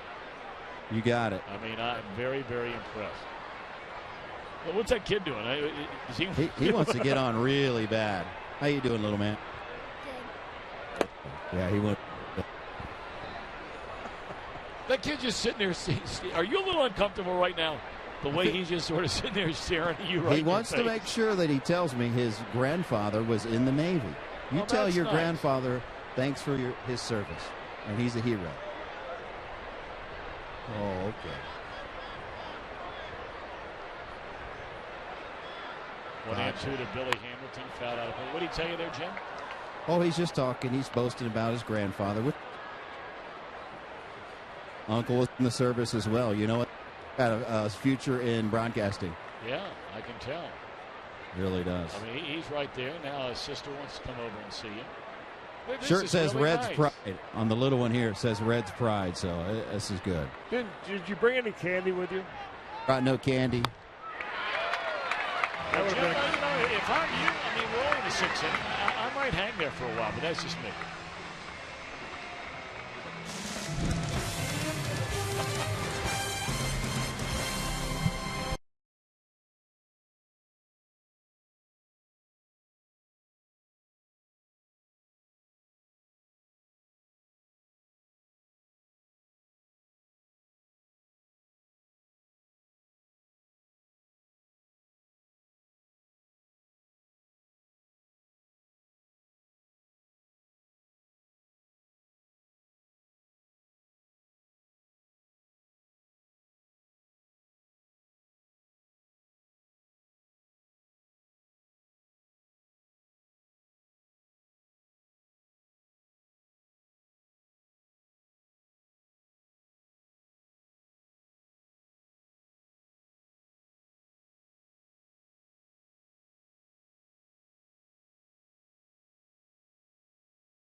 Rays come to bat here in the bottom half of the 6th inning.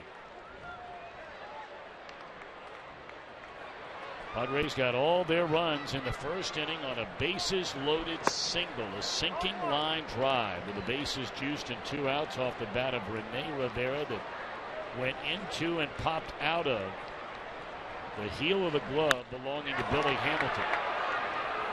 Will Venable a laser right to the right fielder Jay Bruce for out number 1.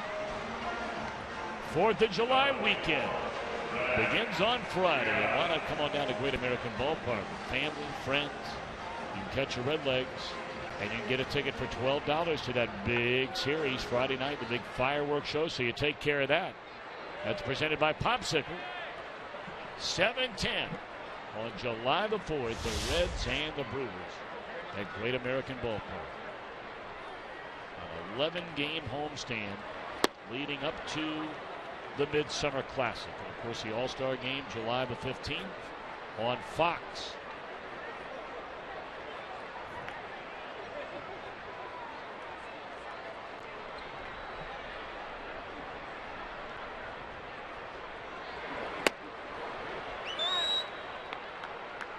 Nothing at 2 on Rivera, who had that 3-run single in the opening inning. He struck out swinging in the 3rd. Cueto's fans 7. He's walked 2. Both batters he's walked have scored.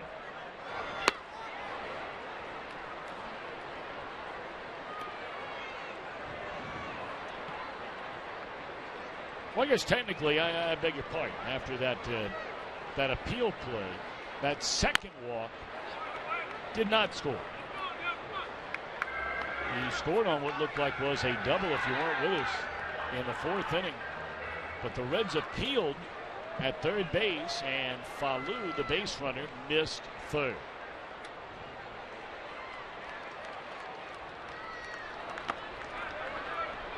Two and 2 on Rivera. Cueto's really settled down. It didn't really take him long. Even in that first inning, there wasn't much in the way of hard hit balls. But you would see the way that Tyson Ross has held and throttled the Reds offense. They've only gotten 1 hit through the first 6 innings. So this game is a bigger margin than just 3 runs.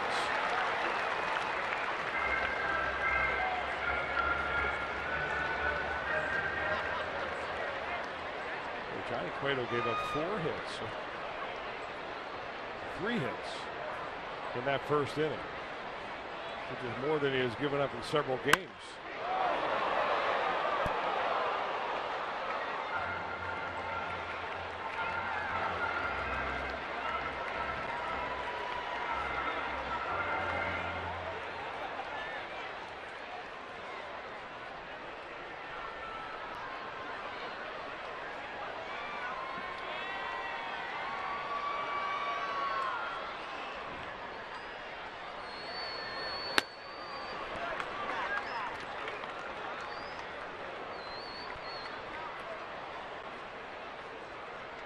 Well, the Reds have 3 more cracks at him. And my, oh my. Well, they need to get down to business as Rivera becomes the 8th strikeout of the game for Johnny Cueto. Reds were 6-1 to begin this road trip. Let's take a look at our AT&T fan photo. And you can continue to tweet your photos using hashtag #OhioFanPhoto. Danny. It's along the banks of the Ohio, doesn't it?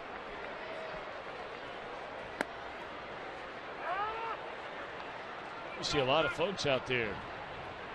Those 7-10 starts, folks coming down on these summer nights to do a little fishing, Chris, before it gets dark. Yeah, your main man, Studley, doing some fishing over there in Pittsburgh.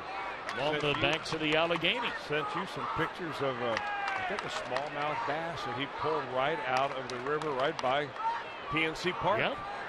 I bet the same fishing can be done right there by Great American Ballpark. I see some fishing boats there all the time.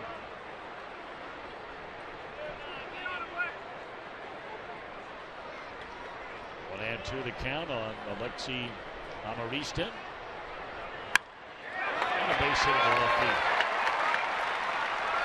Padres have at least 1 hit in every inning with the exception of the recently completed bottom of the 5th. Well, ever since that first night when the Padres won that ball game with 1 hit, the hits have been coming in groups. They have 16 hits last night, a season high for them. That opposite field single by Amarista was their 7th of the afternoon.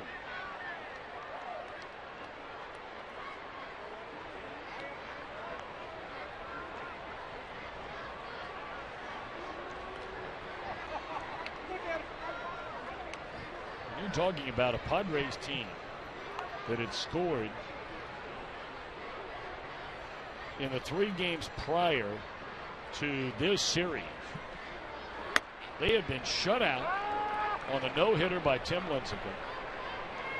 They scored 1 run against Brandon McCarthy, who has 10 losses on the year. They scored 1 run in the 2nd game of that Arizona series. In the only game the Padres won, they scored 2 runs. This line drive will be caught. We're on our way to the 7th. It is a 3-0 San Diego lead.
Fourth of July weekend with family and friends at Great American Ballpark. You see your Reds take on the Brewers live for only $20. Don't miss a spectacular fireworks show, Joey Votto t-shirt giveaway, and more.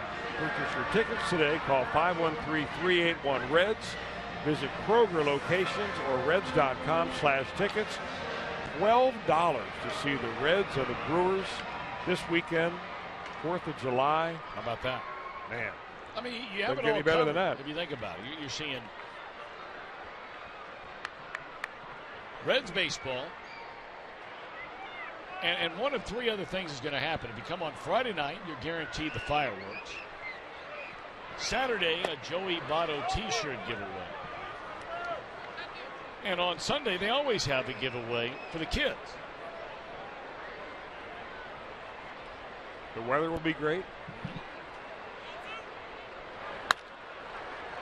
Boy, and it is just not going the Reds' way so far here today. That's an easy out to begin the 7th inning. The Reds have a total of 1 hit. Well, in the previous ball games, the Padres starter, as good as they were, and Ian Kennedy pitched very fine for his first 6 innings, gave up 1 run. Jesse Hahn pitched tremendous baseball in his first start. That was against Matt Latos. Did not give up a run in his first 6 innings. Actually, he went 5 innings, Hahn did. Tyson Ross now has gone deeper into any of these games than any of the previous 2 starters. And really not even worked up a sweat. Look at that pitch count with 1 out in the 7th inning. 83 pitches. 59 of them strikes.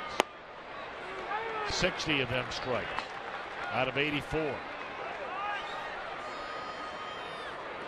Frazier owns the only Reds hit. He is the only Reds base runner. And he has another hit on another 2-strike pitch as he did his last time up. Frazier going out of the zone to bang this one, and man, he hit this ball hard.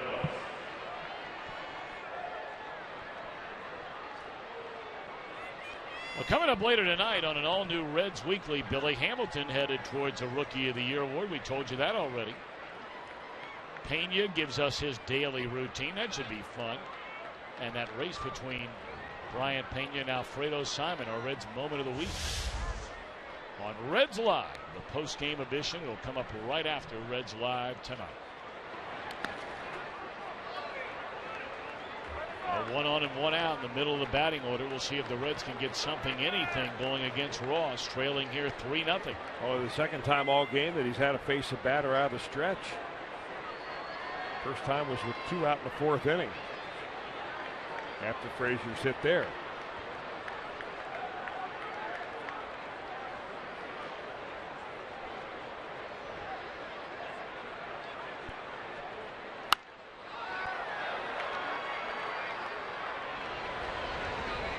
Easy play and foul ground for Menica, 2 away.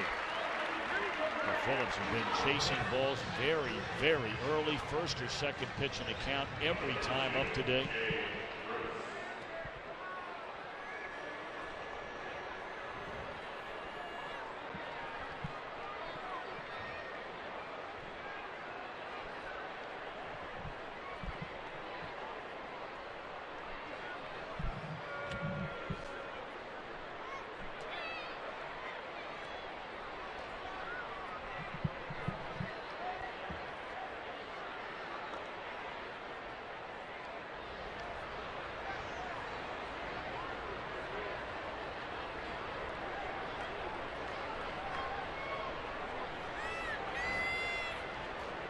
Two down in the inning, and Jay Bruce now the batter.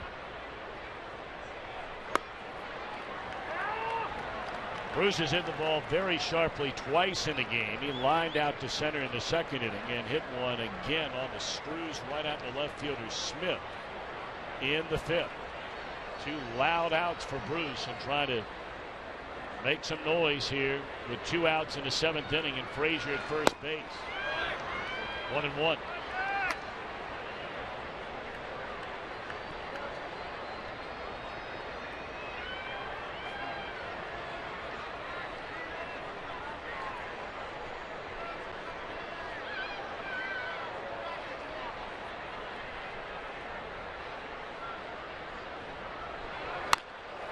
Pulled foul, and now Ross ahead of 1 ball, 2 strikes.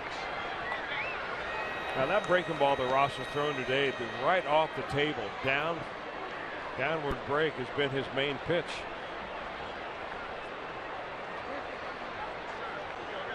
He has been exceptionally sharp, has not walked a batter, and struck out 7.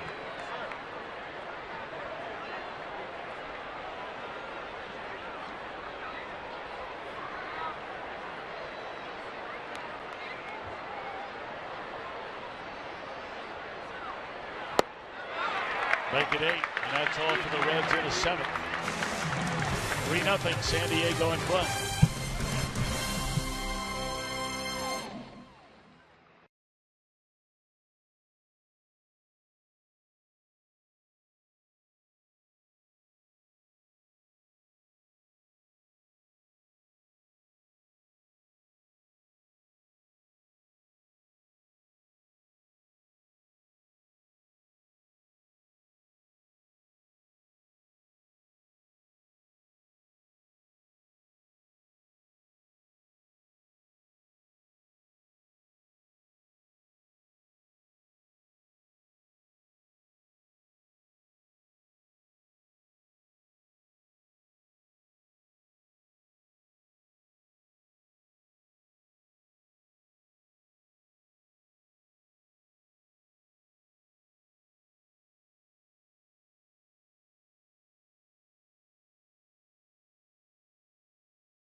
One year ago today, where Homer Bailey whirled his second career no-hitter, first one against the Pirates, and a year ago today at Great American Ballpark against the San Francisco Giants.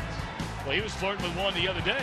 Well, you're not kidding about that. In fact, the Giants have to feel after facing Homer Bailey last year on this day, and then just the other day, that Homer Bailey's got some of the best stuff in baseball. The way he shut them down. Of course, all the Reds pitchers in that series in San Francisco shut the Giants down, and the Padres are returning the favor in this 3-game series.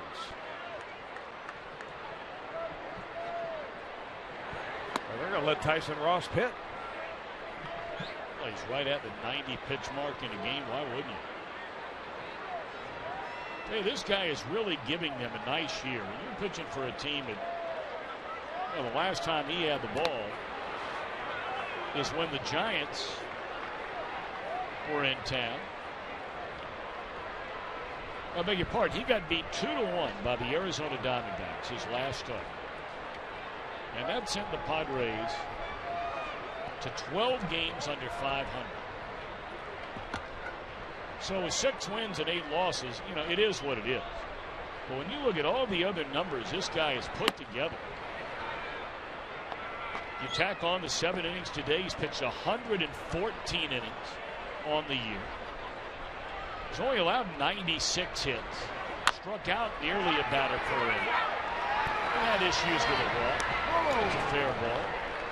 And that's the way it starts here in the 7th inning. But I mean, all his other numbers, opponents batting average against, the only little chink, the base on balls, but we've not seen any sign of that today. Take a look at that. 1 run of support behind him on his own sac fly his last 5 starts.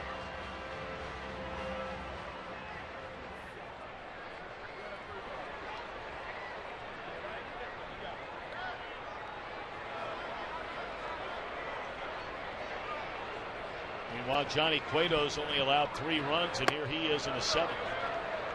But he's received 0 support.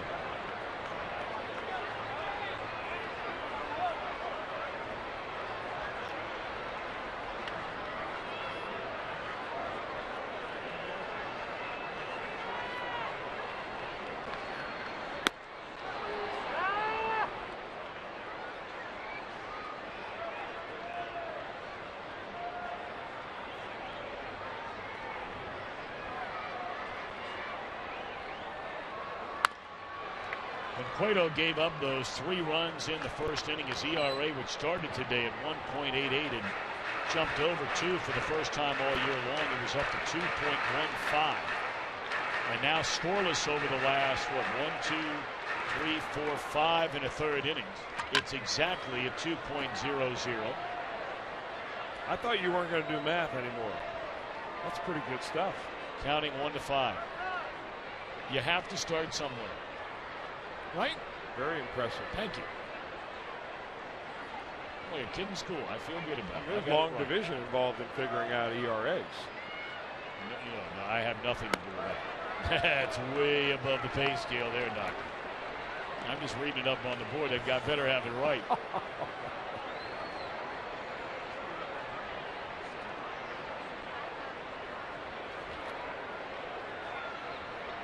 2-2 pitch.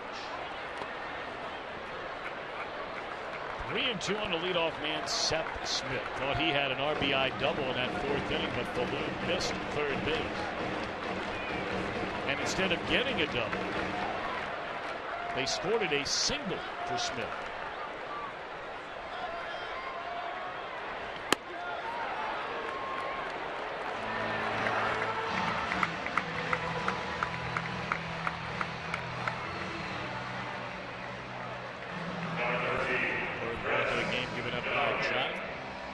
July the 15th, Johnny Cueto is a lock to be on that All-Star game. And of course, Derek Jeter will take the field in his last ever All-Star game. Special coverage begins on Fox Sports 1 at 4:30, followed by game coverage on Fox at 7:30, the 2014 All-Star game. Voting ends tomorrow night at 11:59 p.m. So you're allowed to vote up to, 35 times online? And I'm sure Todd Frazier, among others, would appreciate your help.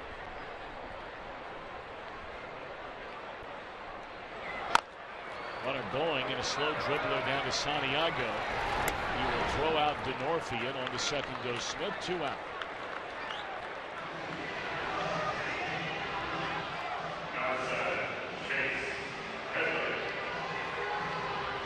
Milwaukee has already lost its game today, getting swept in a brief 2-game series in Toronto.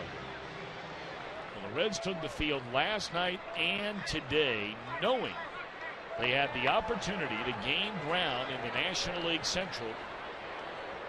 They failed last night. They're trailing 3-0 in the 7th inning here today. 7 games behind. Cardinals will have a chance. Pirates will have a chance to gain ground later. Soft one-hopper at Brandon Phillips by Headley. So here come the Reds in the 8th. Heisey, Pena, Cozart, then Cueto's spot, trailing by 3.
The game summary. All the runs in this game came in San Diego's first trip to the plate.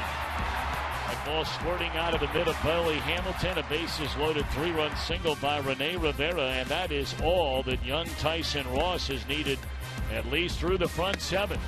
He has been sensational here this afternoon. Well, he's back on the mound here for the 8th inning, too. 2 hits overall. You talked about Tyson Ross's last time out.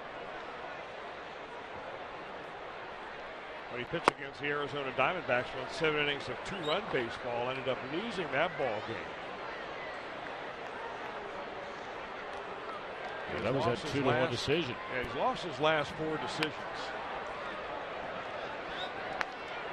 And he has not yet pitched a complete game in his major league career, and he's not pitched a game this year in which he's not walked a batter, except for 1 game in which he pitched only 5 innings.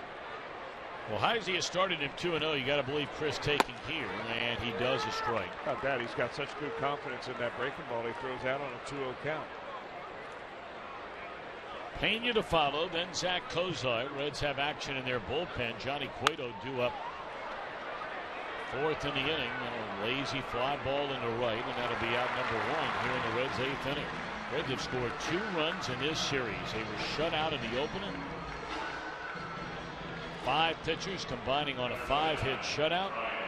They scored 2 runs last night, and one of them came on a solo home run by Mesoraco in the 9th inning after they had been pretty much blown out of the gym at that point.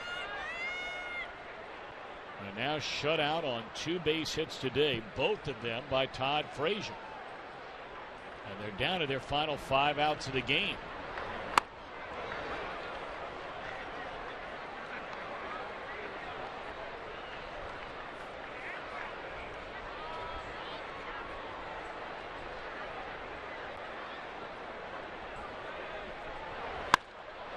That ball clobbered into right center field off the bat of Pena. That will go to the wall. So the Reds have their first extra base hit of the game on a 1-out double by Brian Pena in the 8th.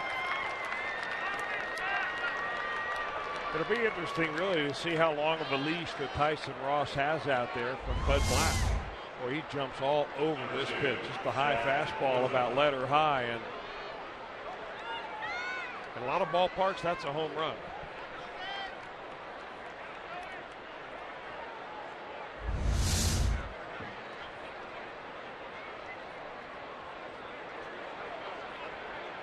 Joey Votto has moved into the on-deck circle. That's Johnny Cueto's spot due up next. And you roll back over to the top of the order. There is very little doubt. You know, you look for little goals here. You've got to try to get that tying run to the plate. You'd love to find a way to get Frazier to the plate in this inning.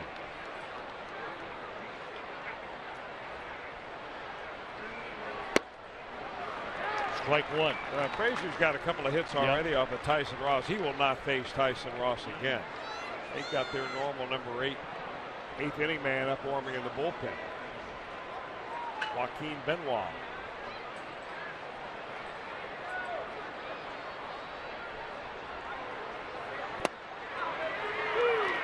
But a breaking ball and a good one to get ahead of Cozart 0-2. Well, he's just flipping that up there, and he's got enough on his fastball to really keep you honest.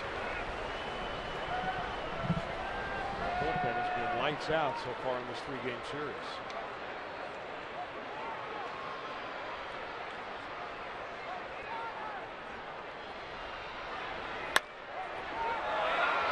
Bobbled by Ross, but he'll take the out of first base. On the 3rd goes Pena. 2 away.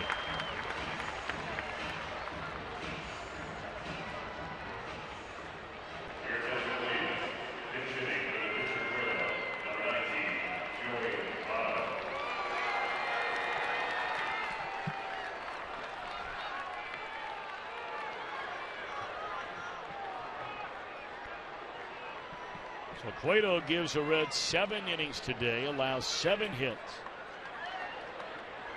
3 runs, they were all earned.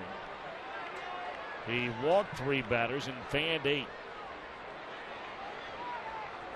Votto batting for Cueto. Strike 1.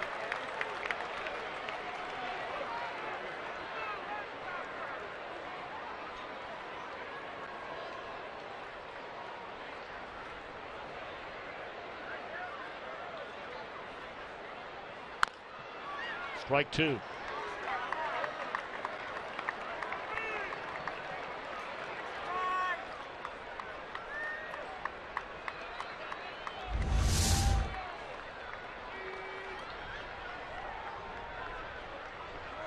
Well, he just looks like he's in pain.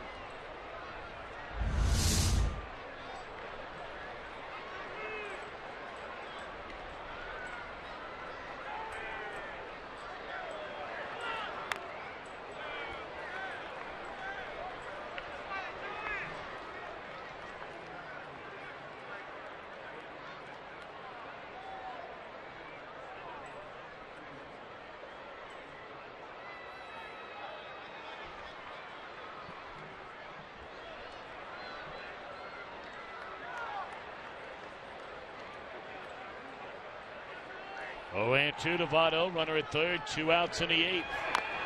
And another, swing and a foul ball.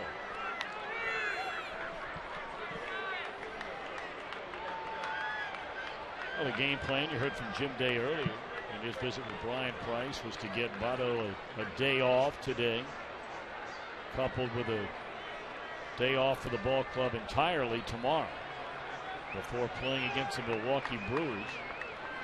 And Kyle Loesch on Friday night. Fastball up and in, 1-2 to Joey Votto.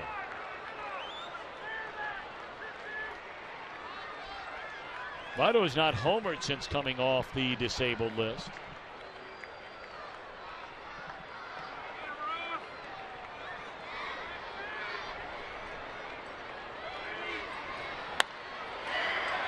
And a fly ball to right field will end the inning. So the Padres will bat for what they hope is the final time, leading the Reds 3-0.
Ended the 8th inning, and the Reds down to the Padres 3-0. Let's go back to that at bat with Joey Votto and Tyson Ross. A bat that ended up with a fly ball. We tried to pitch him inside for the most part. Fastball and then a couple of breaking balls. You're just trying to crowd him right there, and stood him up with a fastball, comes back with a breaking ball. Votto reaches for it, and our Mazda pitch by pitch. Tyson Ross has been some kind of good this afternoon. 8 innings of shutout baseball. He has held the Reds to 3 hits. Votto not in the lineup. And the Reds will give way to Jumbo Diaz after a pretty good performance by Johnny Cueto. 7 innings of 7-hit 3-run ball. He struck out 8, Cueto did. And for Jumbo, his 4th appearance of the year. How do you think Jumbo's thrown the ball, Chris, so far since being brought up for the first time ever in his big league career? Well, better after his debut. I mean, he gave up a couple of home runs in his debut, probably very nervous. He's got a good arm, there's no question about it. Fastball, slider, splitter. But he, like everybody, you know, if you throw mid-90s now and you throw it down the middle, it's hitting speed. So he's got to be able to spot it up and stay on top of that breaking ball and keep it from just spinning up there, but actually getting it to bite. Of course, they call him Jumbo because of how big he wound up getting. Had a terrible diet and his exercise program. He'll be the first to tell you he wasn't doing the things that he needed to do if he wanted to become a major leaguer. He gets an out on the first pitch, hard hit ball by Medica. I think it was when he was with the Dodgers in the minor leagues. His name was Jose Diaz, and there were 2 Jose Diaz's that were in spring training.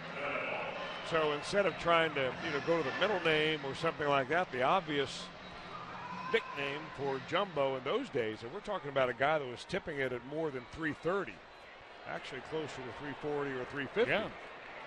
So Jumbo was a name, and it stuck with him, and he's worked a long time, very hard to make the major leagues, now 30 years old. Well, he really got after it this winter. After coming off a good season where he had a 1.6 ERA with Louisville last year, his first in the Reds organization, wound up closing for them the latter part of the year. But he realized, for multiple reasons, that weight, even when the Reds drew up their media guide, which generally Rob Butcher and his staff, they're starting to put that thing together as soon as last year comes to an end, but they really get after it in December. And they had to find out what Diaz was weighing, and even as recently as December, he was at 320 pounds. But he had lost a lot of weight even prior to that. And by the time spring training came around, he was down to 270.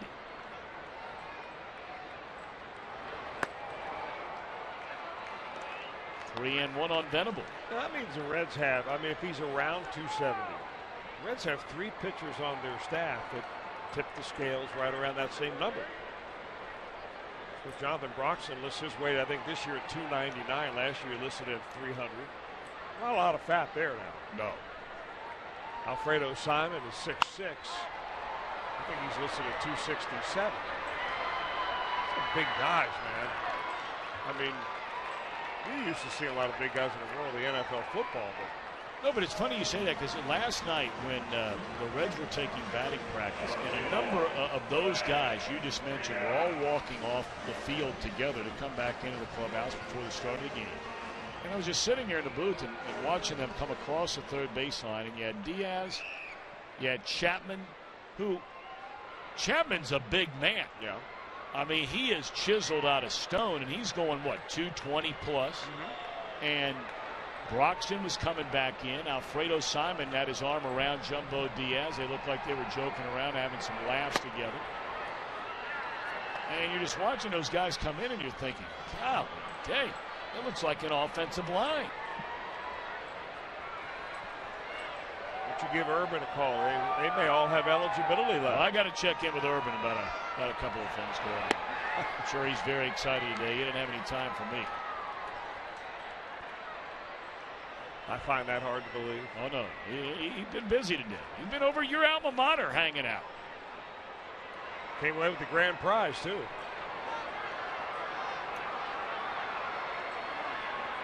And I have no idea if he was here today or not. I don't know if you're allowed to be there. They have so many rules. I don't know how any of those guys were able to remember what's a rule and what's not a rule anymore. A lot of them don't remember the rules.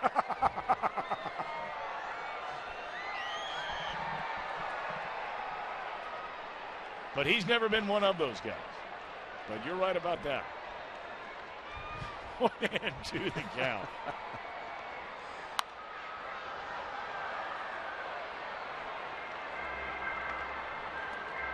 After every Reds game, Fox Sports Ohio will break it down, and Chris Welsh and company will do the same today. Jeff Pecoro, Brian Giesenslaw, Jim Day, Chris Welsh. Brought to you by Performance Kings Hyundai.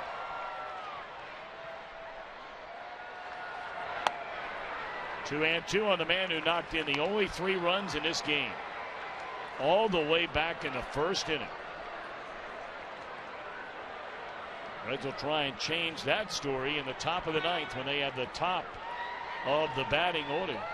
Now, I have not seen Houston Street getting ready in the San Diego bullpen this entire bottom of the 8th inning. Obviously a 3-run game. It is a save situation. He has not blown a save the entire year. They had Benoit up in the 8th inning.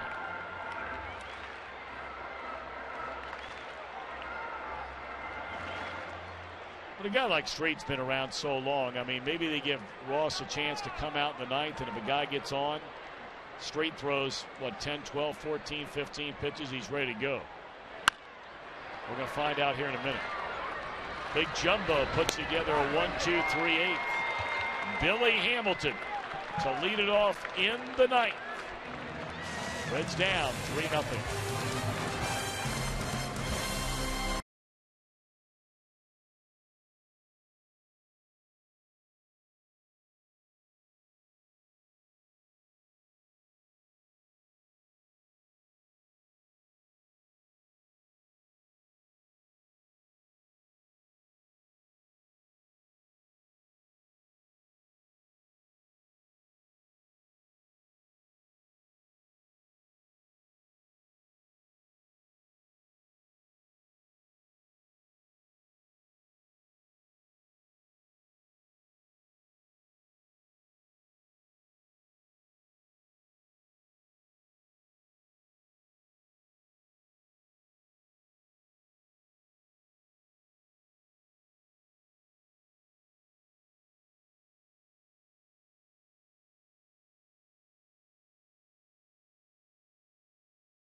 And turned to today by this talented young right-hander Tyson Ross.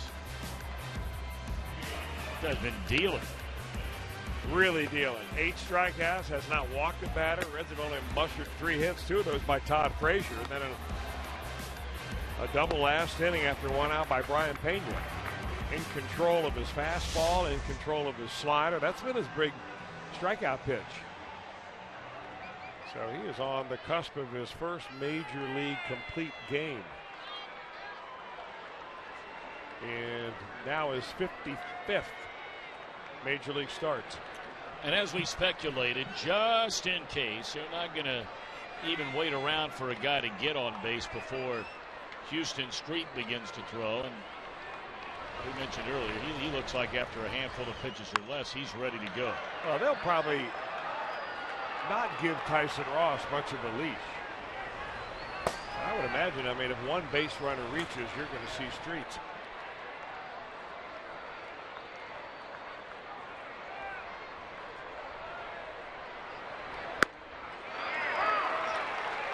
Strike machine all day long.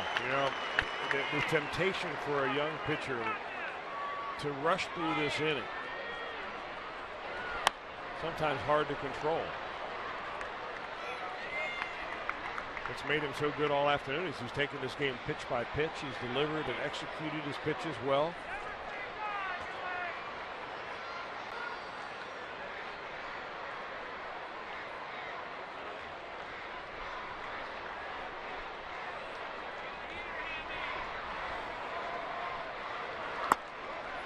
One and two on Billy Hamilton, who was struck out swinging, bounced to first, struck out swinging again. The only 2 players in the original lineup that have not struck out in this game, the pitcher spot and Chris Heisey.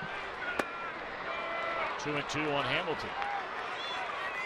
Reds have 3 hits, 2 of those by Frazier.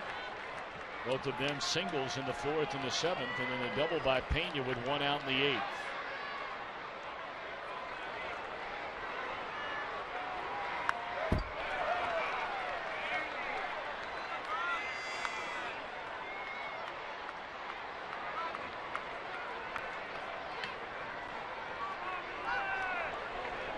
if you're thinking about pitch counts, and I don't know whether Buddy Black has a certain number in mind for Tyson Ross. You see where he is right now. He's not thrown more than 111 pitches in any one game this year. Well, it's Hamilton to lift the ball into the air, and that's easy. 1 out.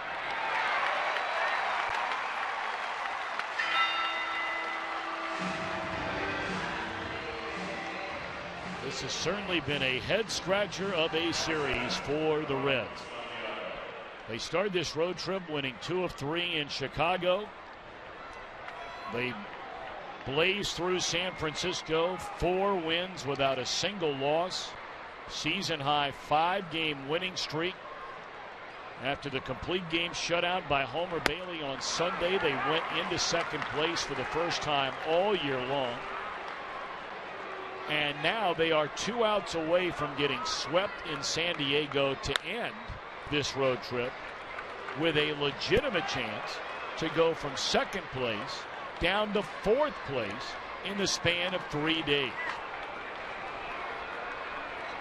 Which, by the way, they would only have lost a half game in the standings.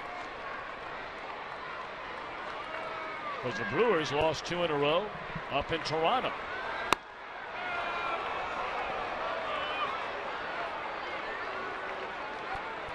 While you can certainly beat yourself up over all that, the bottom line is the Reds will go toe-to-toe with a team they're chasing starting on Friday night. And now the Reds down to their final out. 9th strikeout for Tyson Ross. Strikeout number 9 for Ross as he throws a fastball right by Ramon Santiago. Our flamethrower brought to you by Cholula Hot Sauce. His fastest of the day was the 96. That last one still here in the 9th inning at 93. 9 punch-outs for Ross. That ties his season high.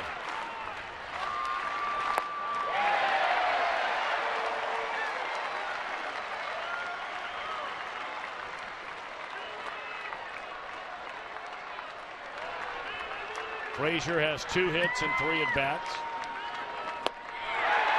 And both of his base hits have come on 2-strike pitches. And he's behind 0-2 here.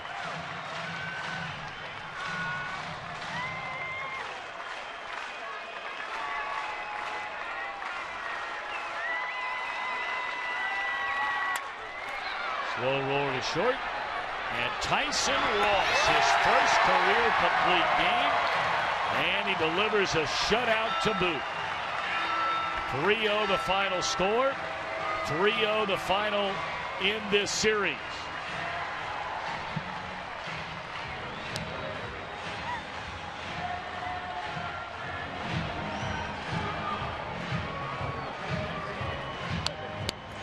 A stunning 3 days for the Reds here in San Diego.